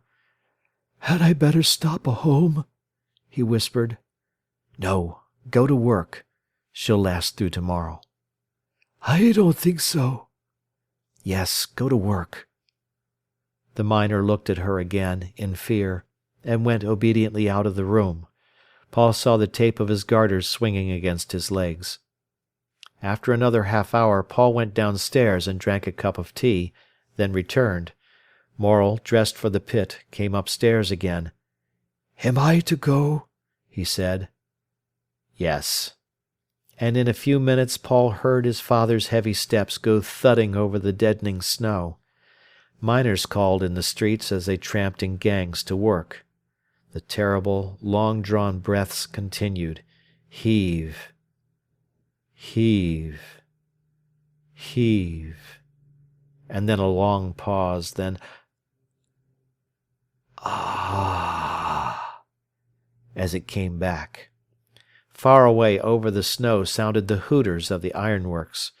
One after another they crowed and boomed, some small and far away, some near, the blowers of the collieries and the other works. Then there was silence. He mended the fire. The great breaths broke the silence. She looked just the same. He put back the blind and peered out. Still it was dark. Perhaps there was a lighter tinge. Perhaps the snow was bluer. He drew up the blind and got dressed. Then, shuddering, he drank brandy from the bottle on the washstand. The snow was growing blue. He heard a cart clanking down the street. Yes, it was 7 o'clock, and it was coming a little bit light. He heard some people calling. The world was waking. A grey, deathly dawn crept over the snow. Yes, he could see the houses. He put out the gas. It seemed very dark. The breathing came still, but he was almost used to it. He could see her. She was just the same. He wondered if he piled heavy clothes on top of her it would stop. He looked at her. That was not her a bit. If he piled the blanket and heavy coats on her— Suddenly the door opened, and Annie entered. She looked at him questioningly. "Just the same," he said calmly. They whispered together a minute, then he went downstairs to get breakfast. It was 20 to 8. Soon Annie came down. "Isn't it awful? Doesn't she look awful?" she whispered, dazed with horror. He nodded. "If she looks like that," said Annie. "Drink some tea," he said. They went upstairs again. Soon the neighbours came with their frightened question, "How is she?" It went on just the same. She lay with her cheek in her hand, her mouth fallen open, and the great ghastly snores came and went. At 10 o'clock nurse came. She looked strange and woebegone. "Nurse!" cried Paul. "She'll last like this for days?" "She can't, Mr. Morel," said nurse. "She can't." There was a silence. "Isn't it dreadful?" wailed the nurse. "Who would have thought she could stand it? Go down now, Mr. Morel, go down." At last, at about 11 o'clock, he went downstairs and sat in the neighbour's house. Annie was downstairs also. Nurse and Arthur were upstairs. Paul sat with his head in his hand. Suddenly Annie came flying across the yard, crying, half mad, "Paul! Paul! She's gone!" In a second he was back in his own house and upstairs. She lay curled up and still, with her face on her hand, and nurse was wiping her mouth. They all stood back. He kneeled down and put his face to hers and his arms round her. "My love, oh my love," he whispered again and again. "My love, oh my love." Then he heard the nurse behind him crying, saying, "She's better, Mr. Morel, she's better."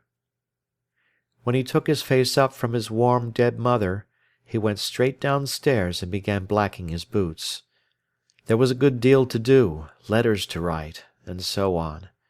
The doctor came and glanced at her and sighed. "Ay, poor thing," he said, then turned away. "Well, call at the surgery about 6 for the certificate." The father came home from work at about 4 o'clock. He dragged silently into the house and sat down. Minnie bustled to give him his dinner. Tired, he laid his black arms on the table. There were Swede turnips for his dinner, which he liked. Paul wondered if he knew. It was some time, and nobody had spoken. At last the son said, "You noticed the blinds were down?" Morel looked up. "No," he said. "Why? Has she gone?" "Yes." "When were that?" "About 12 this morning." "H'm." The miner sat still for a moment, then began his dinner. It was as if nothing had happened. He ate his turnips in silence. Afterwards he washed and went upstairs to dress. The door of her room was shut. "Have you seen her?" Annie asked of him when he came down. "No," he said. In a little while he went out. Annie went away, and Paul called on the undertaker, the clergyman, the doctor, the registrar. It was a long business. He got back at nearly 8 o'clock. The undertaker was coming soon to measure for the coffin. The house was empty except for her. He took a candle and went upstairs. The room was cold, that had been warm for so long. Flowers, bottles, plates, all sick-room litter was taken away. Everything was harsh and austere. She lay raised on the bed. The sweep of the sheet from the raised feet was like a clean curve of snow, so silent. She lay like a maiden asleep. With his candle in his hand, he bent over her. She lay like a girl asleep and dreaming of her love. The mouth was a little open, as if wandering from the suffering, but her face was young, her brow clear and white as if life had never touched it. He looked again at the eyebrows, at the small, winsome nose a bit on one side. She was young again. Only the hair as it arched so beautifully from her temples was mixed with silver, and the two simple plaits that lay on her shoulders were filigree of silver and brown. She would wake up. She would lift her eyelids. She was with him still. He bent and kissed her passionately. But there was coldness against his mouth. He bit his lips with horror. Looking at her, he felt he could never, never let her go. No! He stroked the hair from her temples. That, too, was cold. He saw the mouth so dumb and wondering at the hurt. Then he crouched on the floor, whispering to her, "Mother, Mother." He was still with her when the undertakers came, young men who had been to school with him. They touched her reverently, and in a quiet, businesslike fashion. They did not look at her. He watched jealously. He and Annie guarded her fiercely. They would not let anybody come to see her, and the neighbours were offended. After a while Paul went out of the house and played cards at a friend's. It was midnight when he got back. His father rose from the couch as he entered, saying in a plaintive way, "I thought thou were niver comin', lad." "I didn't think you'd sit up," said Paul. His father looked so forlorn. Morel had been a man without fear. Simply nothing frightened him. Paul realized with a start that he had been afraid to go to bed, alone in the house with his dead. He was sorry. "I forgot you'd be alone, father," he said. "Dost want out to eat?" asked Morel. "No." "Sithee, I made thee a drop o' hot milk. Get it down thee. It's cold enough for out." Paul drank it. After a while Morel went to bed. He hurried past the closed door and left his own door open. Soon the son came upstairs also. He went in to kiss her good night, as usual. It was cold and dark.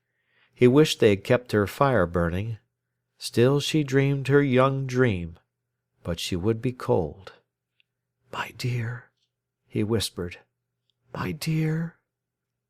And he did not kiss her, for fear she would be cold and strange to him. It eased him, she slept so beautifully. He shut her door softly, not to wake her, and went to bed. In the morning Morel summoned his courage, hearing Annie downstairs and Paul coughing in the room across the landing. He opened her door, and went into the darkened room. He saw the white uplifted form in the twilight, but her he dared not see. Bewildered, too frightened to possess any of his faculties, he got out of the room again and left her. He never looked at her again. He had not seen her for months, because he had not dared to look, and she looked like his young wife again. "Have you seen her?" Annie asked of him sharply after breakfast. "Yes," he said. "And don't you think she looks nice?" "Yes." He went out of the house soon after, and all the time he seemed to be creeping aside to avoid it. Paul went about from place to place, doing the business of the death. He met Clara in Nottingham, and they had tea together in a café, when they were quite jolly again. She was infinitely relieved to find he did not take it tragically. Later, when the relatives began to come for the funeral, the affair became public, and the children became social beings. They put themselves aside. They buried her in a furious storm of rain and wind. The wet clay glistened. All the white flowers were soaked. Annie gripped his arm and leaned forward. Down below she saw a dark corner of William's coffin. The oak box sank steadily. She was gone. The rain poured in the grave. The procession of black, with its umbrellas glistening, turned away. The cemetery was deserted under the drenching, cold rain. Paul went home and busied himself supplying the guests with drinks. His father sat in the kitchen with Mrs. Morel's relatives, superior people, and wept, and said what a good lass she'd been, and how he'd tried to do everything he could for her, everything. He had striven all his life to do what he could for her, and he'd nothing to reproach himself with. She was gone, but he'd done his best for her. He wiped his eyes with his white handkerchief. He'd nothing to reproach himself for, he repeated. All his life he'd done his best for her. And that was how he tried to dismiss her. He never thought of her personally. Everything deep in him he denied. Paul hated his father for sitting sentimentalizing over her. He knew he would do it in the public houses. For the real tragedy went on in Morel in spite of himself. Sometimes, later, he came down from his afternoon sleep, white and cowering. "I have been dreaming of thy mother," he said in a small voice. "Have you, father? When I dream of her, it's always just as she was when she was well. I dream of her often, but it seems quite nice and natural, as if nothing had altered." But Morel crouched in front of the fire in terror. The weeks passed half real. Not much pain, not much of anything. Perhaps a little relief, mostly a nuit blanche. Paul went restless from place to place. For some months, since his mother had been worse, he had not made love to Clara. She was, as it were, dumb to him, rather distant. Dawes saw her very occasionally, but the two could not get an inch across the great distance between them. The three of them were drifting forward. Dawes mended very slowly. He was in the convalescent home at Skegness at Christmas, nearly well again. Paul went to the seaside for a few days. His father was with Annie in Sheffield. Dawes came to Paul's lodgings. His time in the home was up. The two men, between whom was such a big reserve, seemed faithful to each other. Dawes depended on Morel now. He knew Paul and Clara had practically separated. 2 days after Christmas, Paul was to go back to Nottingham. The evening before, he sat with Dawes smoking before the fire. "You know Clara's coming down for the day tomorrow?" he said. The other man glanced at him. "Yes, you told me," he replied. Paul drank the remainder of his glass of whisky. "I told the landlady your wife was coming," he said. "Did you?" said Dawes, shrinking, but almost leaving himself in the other's hands. He got up rather stiffly and reached for Morel's glass. "Let me fill you up," he said. Paul jumped up. "You sit still," he said. But Dawes, with rather shaky hand, continued to mix the drink. "Say when," he said. "Thanks," replied the other, "but you've no business to get up." "It does me good, lad," replied Dawes. "I begin to think I'm right again, then." "You are about right, you know." "I am. Certainly I am," said Dawes, nodding to him. "And Len says he can get you on in Sheffield." Dawes glanced at him again, with dark eyes that agreed with everything the other would say, perhaps a trifle dominated by him. "It's funny," said Paul, starting again. "I feel in a lot bigger mess than you." "In what way, lad?" I don't know. It's as if I was in a tangled sort of hole, rather dark and dreary, and no road anywhere." "I know. I understand it," Dawes said, nodding. "But you'll find it'll come all right." He spoke caressingly. "I suppose so," said Paul. Dawes knocked his pipe in a hopeless fashion. "You've not done for yourself like I have," he said. Morel saw the wrist and the white hand of the other man gripping the stem of the pipe and knocking out the ash, as if he had given up. "How old are you?" Paul asked. 39, replied Dawes, glancing at him. Those brown eyes, full of the consciousness of failure, almost pleading for reassurance, for someone to re-establish the man in himself, to warm him, to set him up firm again, troubled Paul. "You'll just be in your prime," said Morel. "You don't look as if much life had gone out of you." The brown eyes of the other flashed suddenly. "It hasn't," he said. The go is there." Paul looked up and laughed. "We've both got plenty of life in us yet to make things fly," he said. The eyes of the two men met. They exchanged one look. Having recognized the stress of passion each in the other, they both drank their whiskey. "Yes, begod," said Dawes, breathless. There was a pause. "And I don't see," said Paul, "why you shouldn't go on where you left off." "What?" said Dawes, suggestively. "Yes, fit your old home together again."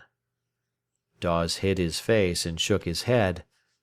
"Couldn't be done," he said, and looked up with an ironic smile. "Why? Because you don't want?" "Perhaps." They smoked in silence. Dawes showed his teeth as he bit his pipe stem. "You mean you don't want her?" asked Paul. Dawes stared up at the picture with a caustic expression on his face. "I hardly know," he said. The smoke floated softly up. "I believe she wants you," said Paul. "Do you?" replied the other, soft, satirical, abstract. "Yes, she never really hitched on to me. You were always there in the background. That's why she wouldn't get a divorce." Dawes continued to stare in a satirical fashion at the picture over the mantelpiece. "That's how women are with me," said Paul. "They want me like mad, but they don't want to belong to me. And she belonged to you all the time. I knew." The triumphant male came up in Dawes. He showed his teeth more distinctly. "Perhaps I was a fool," he said. "You were a big fool," said Morel. "But perhaps even then you were a bigger fool," said Dawes. There was a touch of triumph and malice in it. "Do you think so?" said Paul. They were silent for some time. "At any rate, I'm clearing out tomorrow," said Morel. "I see," answered Dawes. Then they did not talk any more. The instinct to murder each other had returned. They almost avoided each other. They shared the same bedroom. When they retired, Dawes seemed abstract, thinking of something. He sat on the side of the bed in his shirt, looking at his legs. "Aren't you getting cold?" asked Morel. "I was looking at these legs," replied the other. "What's up with them? They look all right," replied Paul from his bed. "They look all right, but there's some water in 'em yet." "And what about it?" "Come and look." Paul reluctantly got out of bed and went to look at the rather handsome legs of the other man that were covered with glistening dark gold hair. "Look here," said Dawes, pointing to his shin. "Look at the water under here." "Where?" said Paul. The man pressed in his fingertips. They left little dents that filled up slowly. "It's nothing," said Paul. "You feel," said Dawes. Paul tried with his fingers. It made little dents. "Huh," he said. "Rotten, isn't it?" said Dawes. "Why, it's nothing much." "You're not much of a man with water in your legs." "I can't see as it makes any difference," said Morel. "I've got a weak chest." He returned to his own bed. "I suppose the rest of me is all right," said Dawes, and he put out the light. In the morning it was raining. Morel packed his bag. The sea was grey and shaggy and dismal. He seemed to be cutting himself off from life more and more. It gave him a wicked pleasure to do it. The two men were at the station. Clara stepped out of the train and came along the platform, very erect and coldly composed. She wore a long coat and a tweed hat. Both men hated her for her composure. Paul shook hands with her at the barrier. Dawes was leaning against the bookstall, watching. His black overcoat was buttoned up to the chin because of the rain. He was pale, with almost a touch of nobility in his quietness. He came forward, limping slightly. "You ought to look better than this," she said. "Oh, I'm all right now." The three stood at a loss. She kept the two men hesitating near her.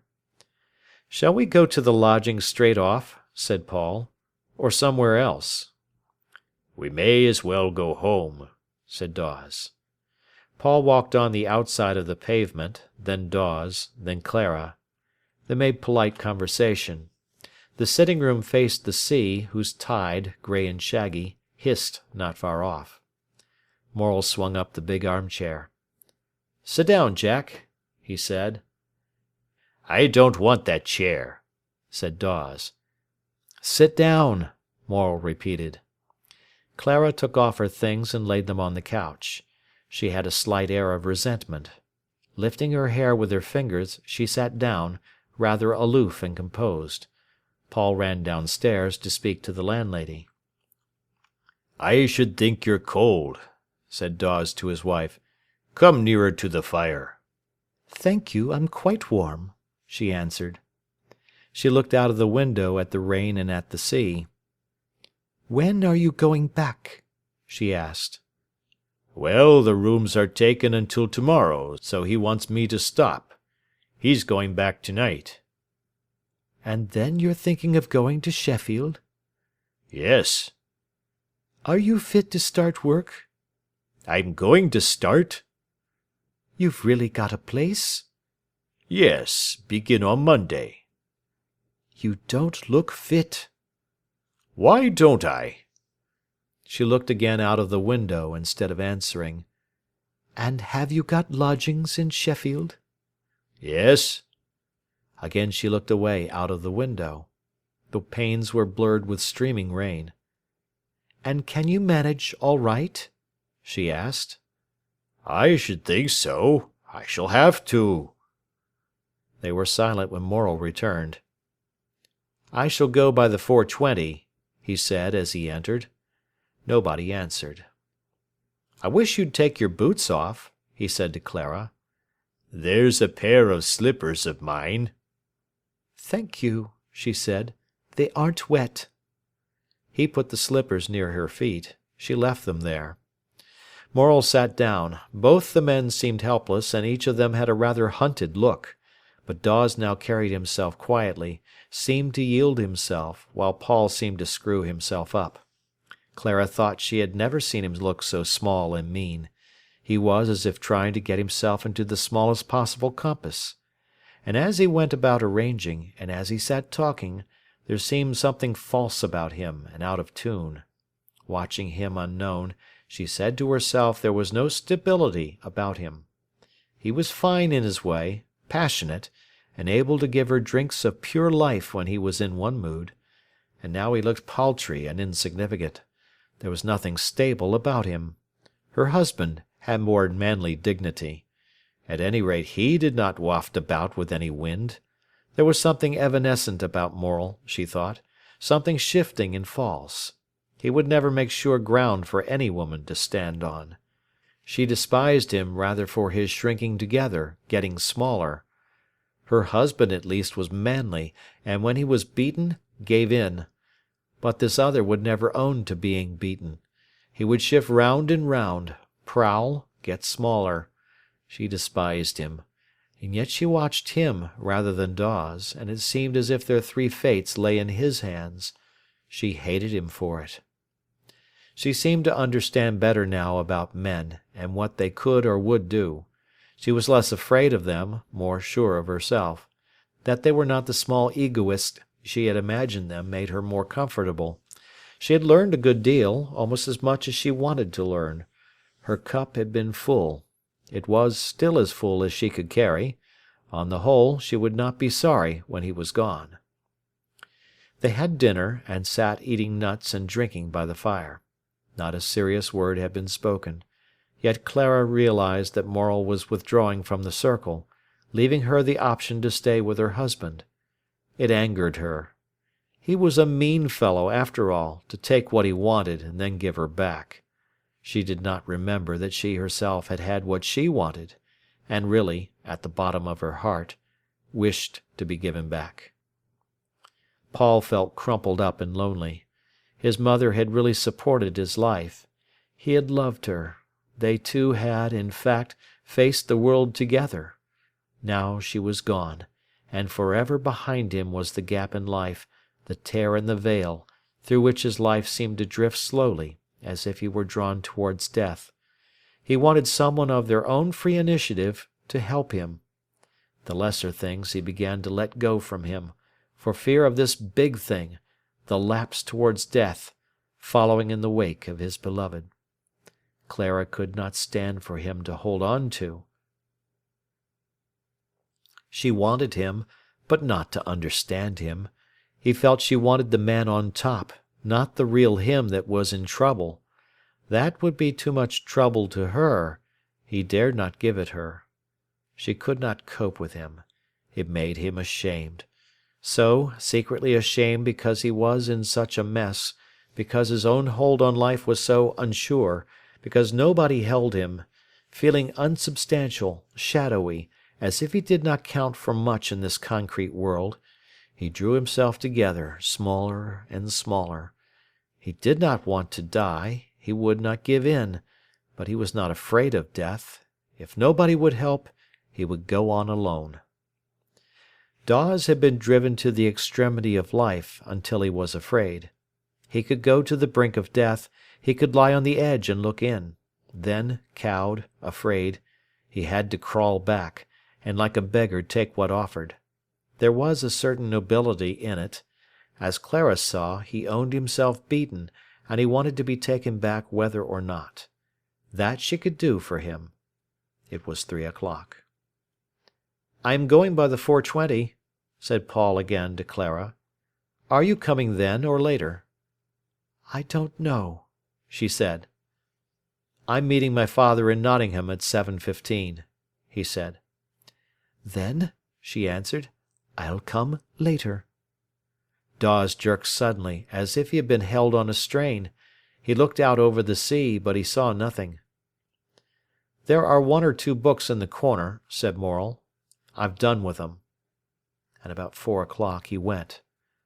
"I shall see you both later," he said, as he shook hands. "I suppose so," said Dawes. "And perhaps, one day, I shall be able to pay you back the money as—" "I shall come for it, you'll see," laughed Paul. "I shall be on the rocks before I'm very much older." "Ay, well," said Dawes. "Good-bye," he said to Clara. "Good-bye," she said, giving him her hand. Then she glanced at him for the last time, dumb and humble.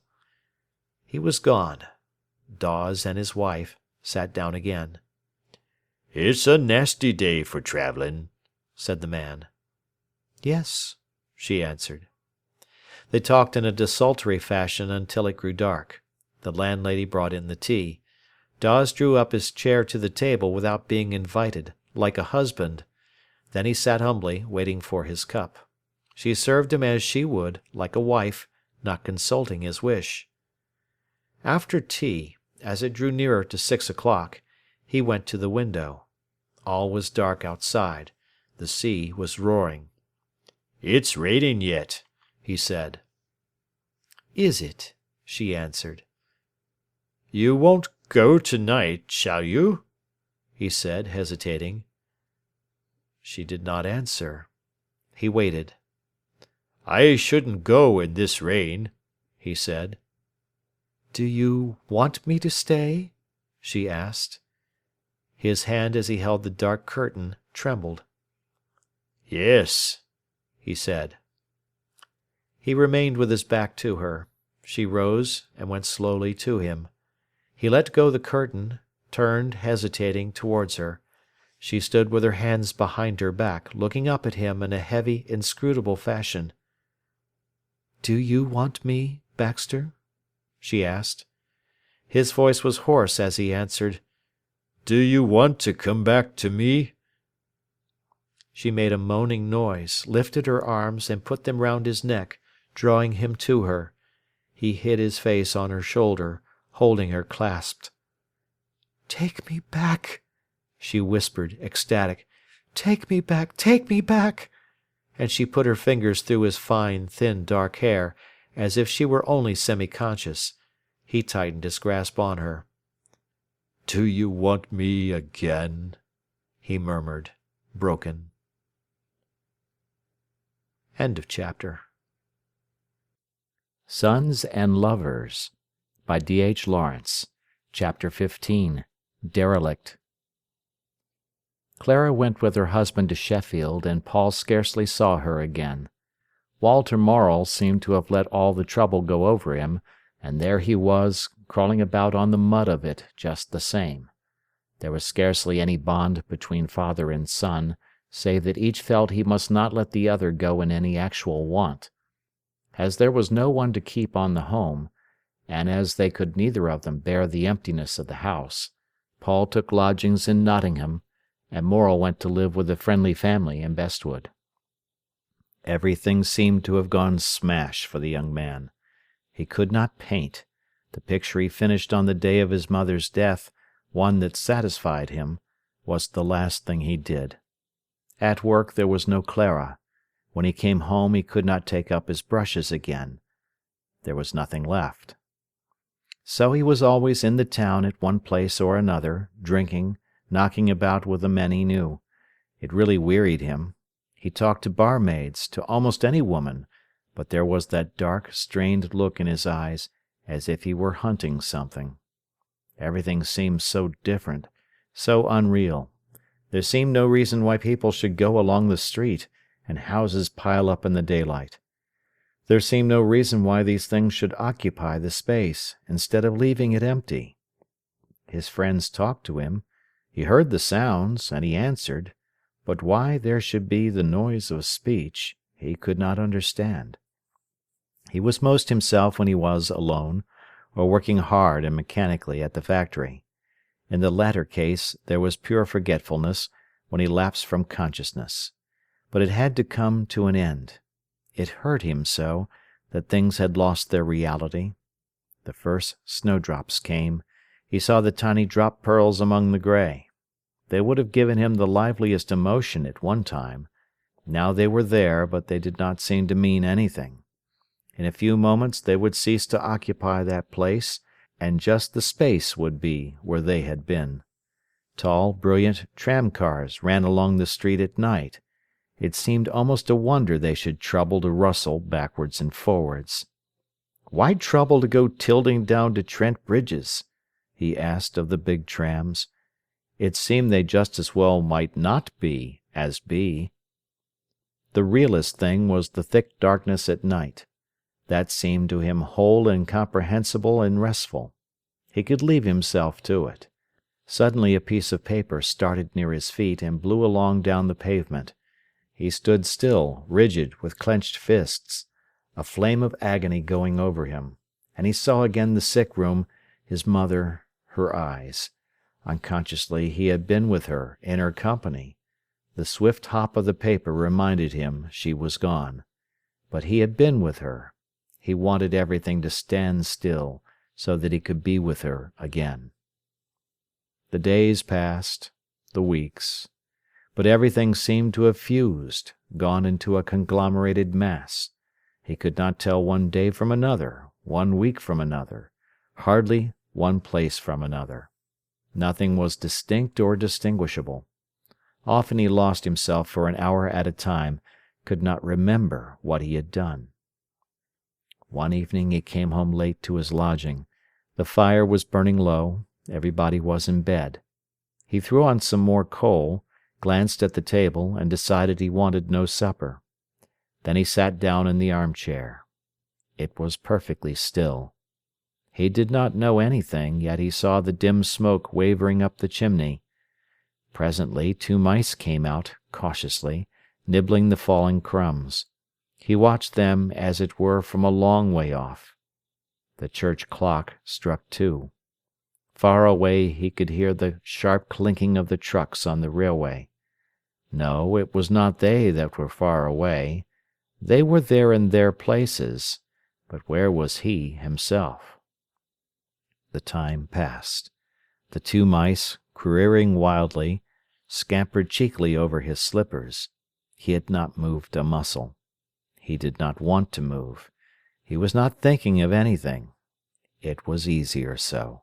There was no wrench of knowing anything.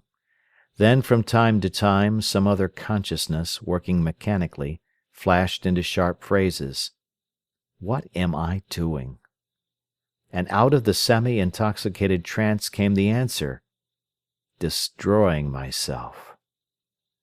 Then a dull, live feeling, gone in an instant, told him that it was wrong. After a while, suddenly came the question, why wrong? Again there was no answer, but a stroke of hot stubbornness inside his chest resisted his own annihilation. There was a sound of a heavy cart clanking down the road. Suddenly the electric light went out. There was a bruising thud in the penny-in-the-slot meter. He did not stir, but sat gazing in front of him. Only the mice had scuttled, and the fire glowed red in the dark room. Then, quite mechanically and more distinctly, the conversation began again inside him. She's dead. What was it all for, her struggle? That was his despair wanting to go after her. You're alive. She's not. She is, in you. Suddenly he felt tired with the burden of it. You've got to keep alive for her sake, said his will in him. Something felt sulky, as if it would not rouse. You've got to carry forward her living, and what she had done, go on with it. But he did not want to. He wanted to give up. But you can go on with your painting, said the will in him, or else you can beget children. They both carry on her effort. Painting is not living. Then live. Marry whom? Came the sulky question. As best you can. Miriam? But he did not trust that. He rose suddenly, went straight to bed. When he got inside his bedroom and closed the door, he stood with clenched fist. Mater, my dear, he began with the whole force of his soul. Then he stopped. He would not say it. He would not admit that he wanted to die, to have done. He would not own that life had beaten him, or that death had beaten him. Going straight to bed, he slept at once, abandoning himself to the sleep.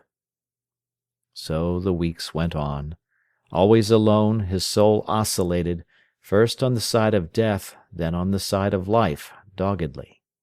The real agony was that he had nowhere to go, nothing to do, nothing to say, and was nothing himself. Sometimes he ran down the streets as if he were mad. Sometimes he was mad. Things weren't there, things were there. It made him pant. Sometimes he stood before the bar of the public house where he called for a drink. Everything suddenly stood back away from him. He saw the face of the barmaid, the gobbling drinkers, his own glass on the slopped mahogany board, in the distance. There was something between him and them. He could not get into touch. He did not want them. He did not want his drink. Turning abruptly, he went out.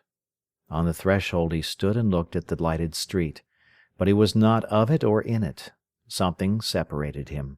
Everything went on there below those lamps, shut away from him. He could not get at them. He felt he couldn't touch the lamp-posts, not if he reached. Where could he go? There was nowhere to go, neither back into the inn or forward anywhere. He felt stifled. There was nowhere for him. The stress grew inside him. He felt he should smash. I mustn't, he said, and turning blindly he went in and drank. Sometimes the drink did him good, sometimes it made him worse. He ran down the road. Forever restless, he went here, there, everywhere. He determined to work, but when he had made 6 strokes he loathed the pencil violently, got up and went away, and hurried off to a club where he could play cards or billiards, to a place where he could flirt with a barmaid who was no more to him than the brass pump handle she drew. He was very thin and lantern-jawed. He dared not meet his own eyes in the mirror. He never looked at himself. He wanted to get away from himself, but there was nothing to get hold of. In despair he thought of Miriam. Perhaps, perhaps. Then, happening to go into the Unitarian church one Sunday evening, when they stood up to sing the second hymn, he saw her before him. The light glistened on her lower lip as she sang. She looked as if she had got something, at any rate, some hope in heaven if not in earth. Her comfort and her life seemed in the afterworld. A warm, strong feeling for her came up. She seemed to yearn, as she sang, for the mystery and comfort. He put his hope in her. He longed for the sermon to be over, to speak to her. The throng carried her out just before him. He could nearly touch her. She did not know he was there. He saw the brown, humble nape of her neck under its black curls. He would leave herself to her. She was better and bigger than he. He would depend on her. She went wandering in her blind way through the little throngs of people outside the church. She always looked so lost and out of place among people. He went forward and put his hand on her arm. She started violently. Her great brown eyes dilated in fear, then went questioning at the sight of him. He shrank slightly from her. "I didn't know," she faltered. "Nor I," he said. He looked away. His sudden flaring hope sank again. "What are you doing in town?" he asked. "I'm staying at Cousin Anne's." "Ha! For long?" "No, only till tomorrow." "Must you go straight home?" She looked at him, then hid her face under her hat brim. "No," she said. "No, it's not necessary." He turned away, and she went with him. They threaded through the throng of church people. The organ was still sounding in St. Mary's. Dark figures came through the lighted doors. People were coming down the steps. The large coloured windows glowed up in the night. The church was like a great lantern suspended. They went down Hollowstone, and he took the car for the Bridges. "You will have supper with me," he said. "Then I'll bring you back." "Very well," she replied, low and husky. They scarcely spoke while they were on the car. The Trent ran dark and full under the bridge. Away towards Colwick all was black night. He lived down Holme Road, on the naked edge of the town, facing across the river meadows towards Sneinton Hermitage and the steep scrap of Colwick Wood. The floods were out. The silent water and the darkness spread away on their left. Almost afraid, they hurried along by the houses. Supper was laid. He swung the curtain over the window. There was a bowl of freesias and scarlet anemones on the table. She bent to them. Still touching them with her fingertips, she looked up at him, saying, "Aren't they beautiful?" "Yes," he said. "What will you drink? Coffee?" "I should like it," she said. "Then excuse me a moment." He went out to the kitchen. Miriam took off her things and looked round. It was a bare, severe room. Her photo, Clara's, Annie's, were on the wall. She looked on the drawing-board to see what he was doing. There were only a few meaningless lines. She looked to see what books he was reading. Evidently just an ordinary novel. The letters in the rack she saw were from Annie, Arthur, and from some man or other she did not know. Everything he had touched, everything that was in the least personal to him, she examined with lingering absorption. He had been gone from her for so long.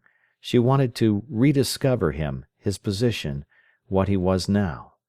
But there was not much in the room to help her. It only made her feel rather sad, it was so hard and comfortless. She was curiously examining a sketch-book when he returned with the coffee. "There's nothing new in it," he said, "and nothing very interesting." He put down the tray and went to look over her shoulder. She turned the pages slowly, intent on examining everything. He said as she paused at a sketch. "I'd forgotten that. It's not bad, is it?" "No," she said. "I don't quite understand it." He took the book from her and went through it. Again he made a curious sound of surprise and pleasure. "There's some not bad stuff in there," he said. Not at all bad, she answered gravely. He felt again her interest in his work. Or was it for himself? Why was she always most interested in him as he appeared in his work? They sat down to supper. "By the way," he said, "didn't I hear something about your earning your own living?" "Yes," she replied, bowing her dark head over her cup. "And what of it?" "I'm merely going to the farming college at Broughton for 3 months, and I shall probably be kept on as a teacher there." "I say, that sounds all right for you. You always wanted to be independent." "Yes." "Why didn't you tell me?" "I only knew last week." "But I heard a month ago," he said. "Yes, but nothing was settled then." "I should have thought," he said, "you'd have told me you were trying." She ate her food in the deliberate, constrained way, almost as if she recoiled a little from doing anything so publicly, that he knew so well. "I suppose you're glad," he said. "Very glad." "Yes, it will be something." He was rather disappointed. "I think it will be a great deal," she said, almost haughtily, resentfully. He laughed shortly. "Why do you think it won't?" she asked. "Oh, I don't think it won't be a great deal, only you'll find earning your own living isn't everything." "No," she said, swallowing with difficulty. "I don't suppose it is." "I suppose work can be nearly everything to a man," he said, "though it isn't to me. But a woman only works with a part of herself. The real and vital part is covered up." "But a man can give all himself to work?" she asked. "Yes, practically." "And a woman only the unimportant part of herself?" "That's it." She looked up at him, and her eyes dilated with anger. "Then," she said, "if it's true, it's a great shame." "It is, but I don't know everything," he answered. After supper they drew up to the fire. He swung her a chair facing him, and they sat down. She was wearing a dress of dark claret colour that suited her dark complexion and her large features. Still, the curls were fine and free, but her face was much older, the brown throat much thinner. She seemed old to him, older than Clara. Her bloom of youth had quickly gone. A sort of stiffness, almost of woodenness, had come upon her. She meditated a little while, then looked at him. "And how are things with you?" she asked. "About all right," he answered. She looked at him, waiting. "Nay," she said, very low. Her brown, nervous hands were clasped over her knee. They had still the lack of confidence or repose, the almost hysterical look. He winced as he saw them. Then he laughed mirthlessly. She put her fingers between her lips. His slim, black, tortured body lay quite still in the chair. She suddenly took her finger from her mouth and looked at him. "And have you broken off with Clara?" "Yes." His body lay like an abandoned thing, strewn in the chair. "You know," she said, "I think we ought to be married." He opened his eyes for the first time since many months, and attended to her with respect. "Why?" he said. "See," she said, "how you waste yourself. You might be ill, you might die, and I never know. Be no more than if I had never known you." "And if we married?" he asked.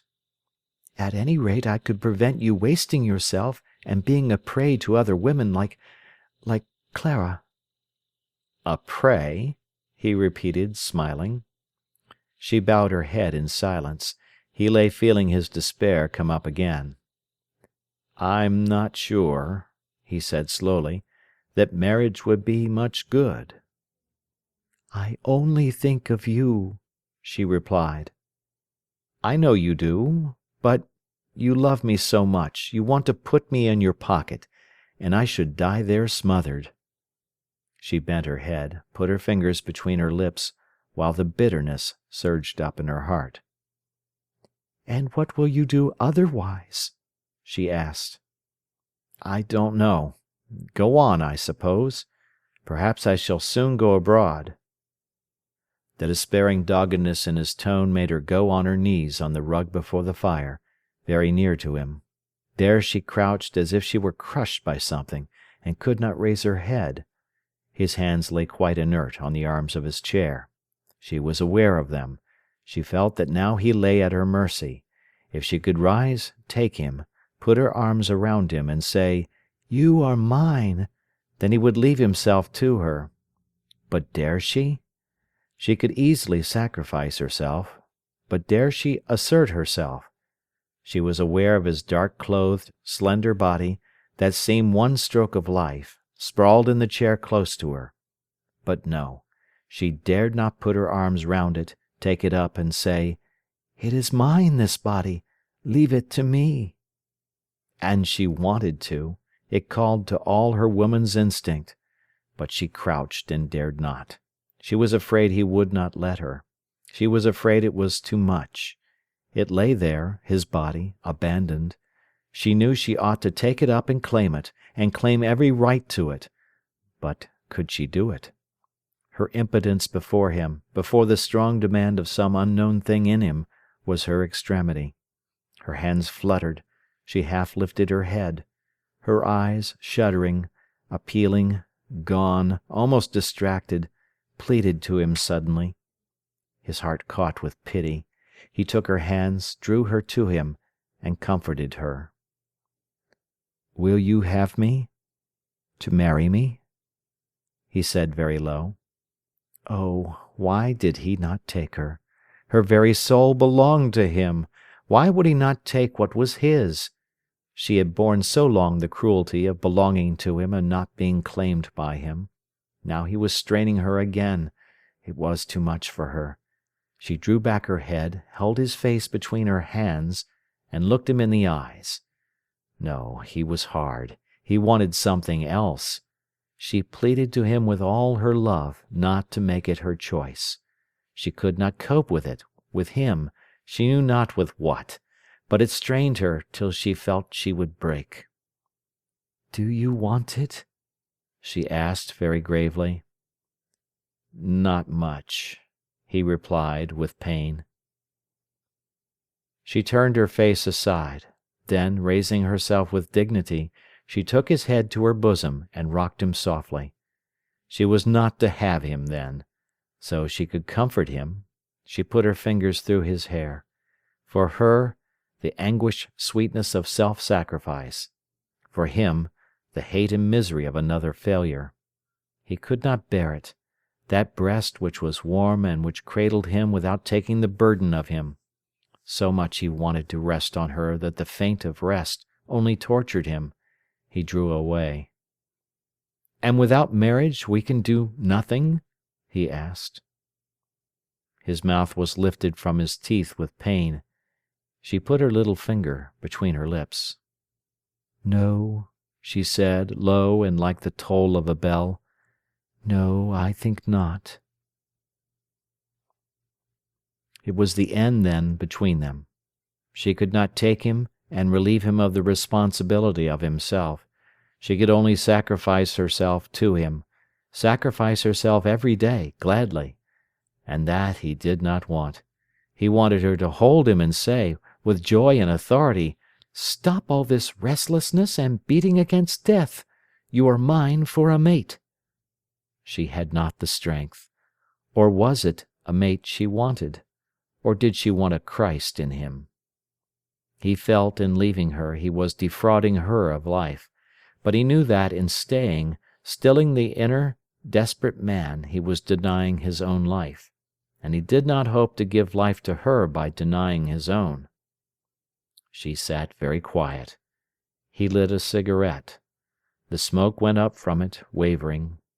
He was thinking of his mother and had forgotten Miriam. She suddenly looked at him. Her bitterness came surging up. Her sacrifice then was useless. He lay there aloof, careless about her.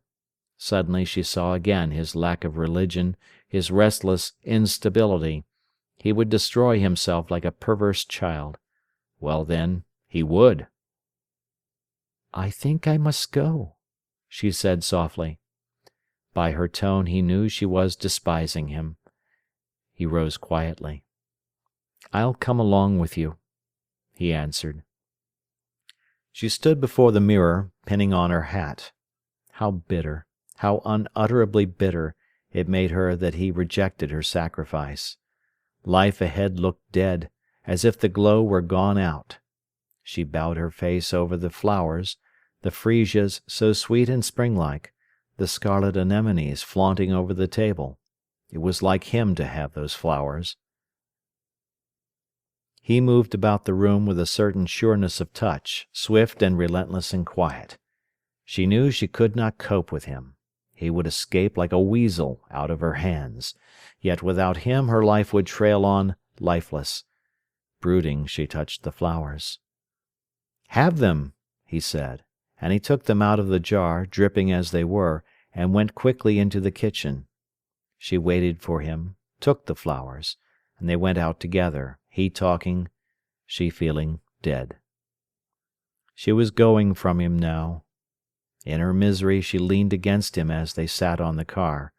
He was unresponsive. Where would he go? What would be the end of him?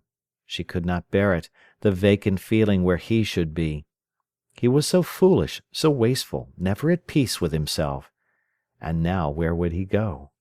And what did he care that he wasted her? He had no religion. It was all for the moment's attraction that he cared, nothing else, nothing deeper.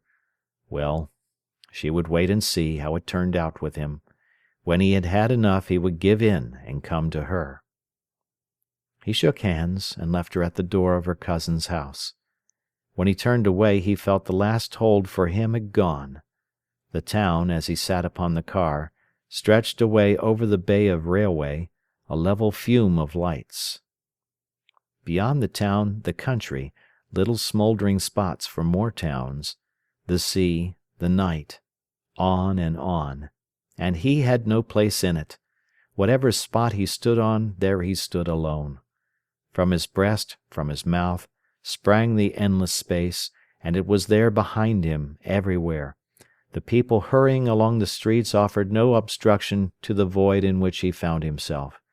There were small shadows whose footsteps and voices could be heard, but in each of them the same night, the same silence.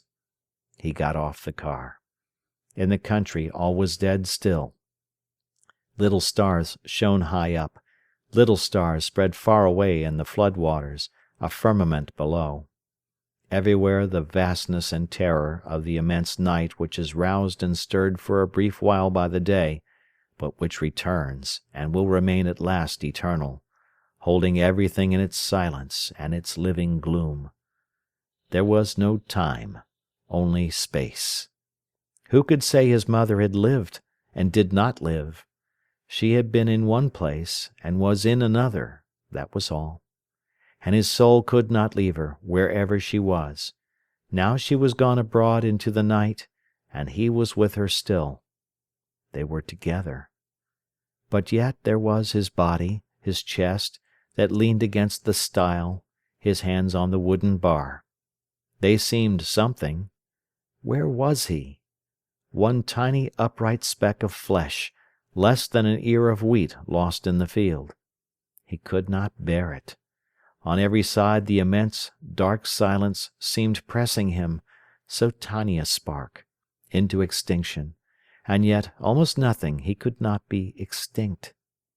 Night, in which everything was lost, went reaching out beyond stars and sun,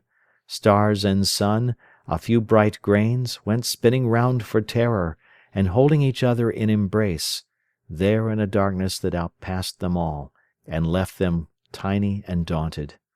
So much, and himself infinitesimal, at the core a nothingness, and yet not nothing. "Mother," he whispered. "Mother." She was the only thing that held him up, himself, amid all this. And she was gone, intermingled herself.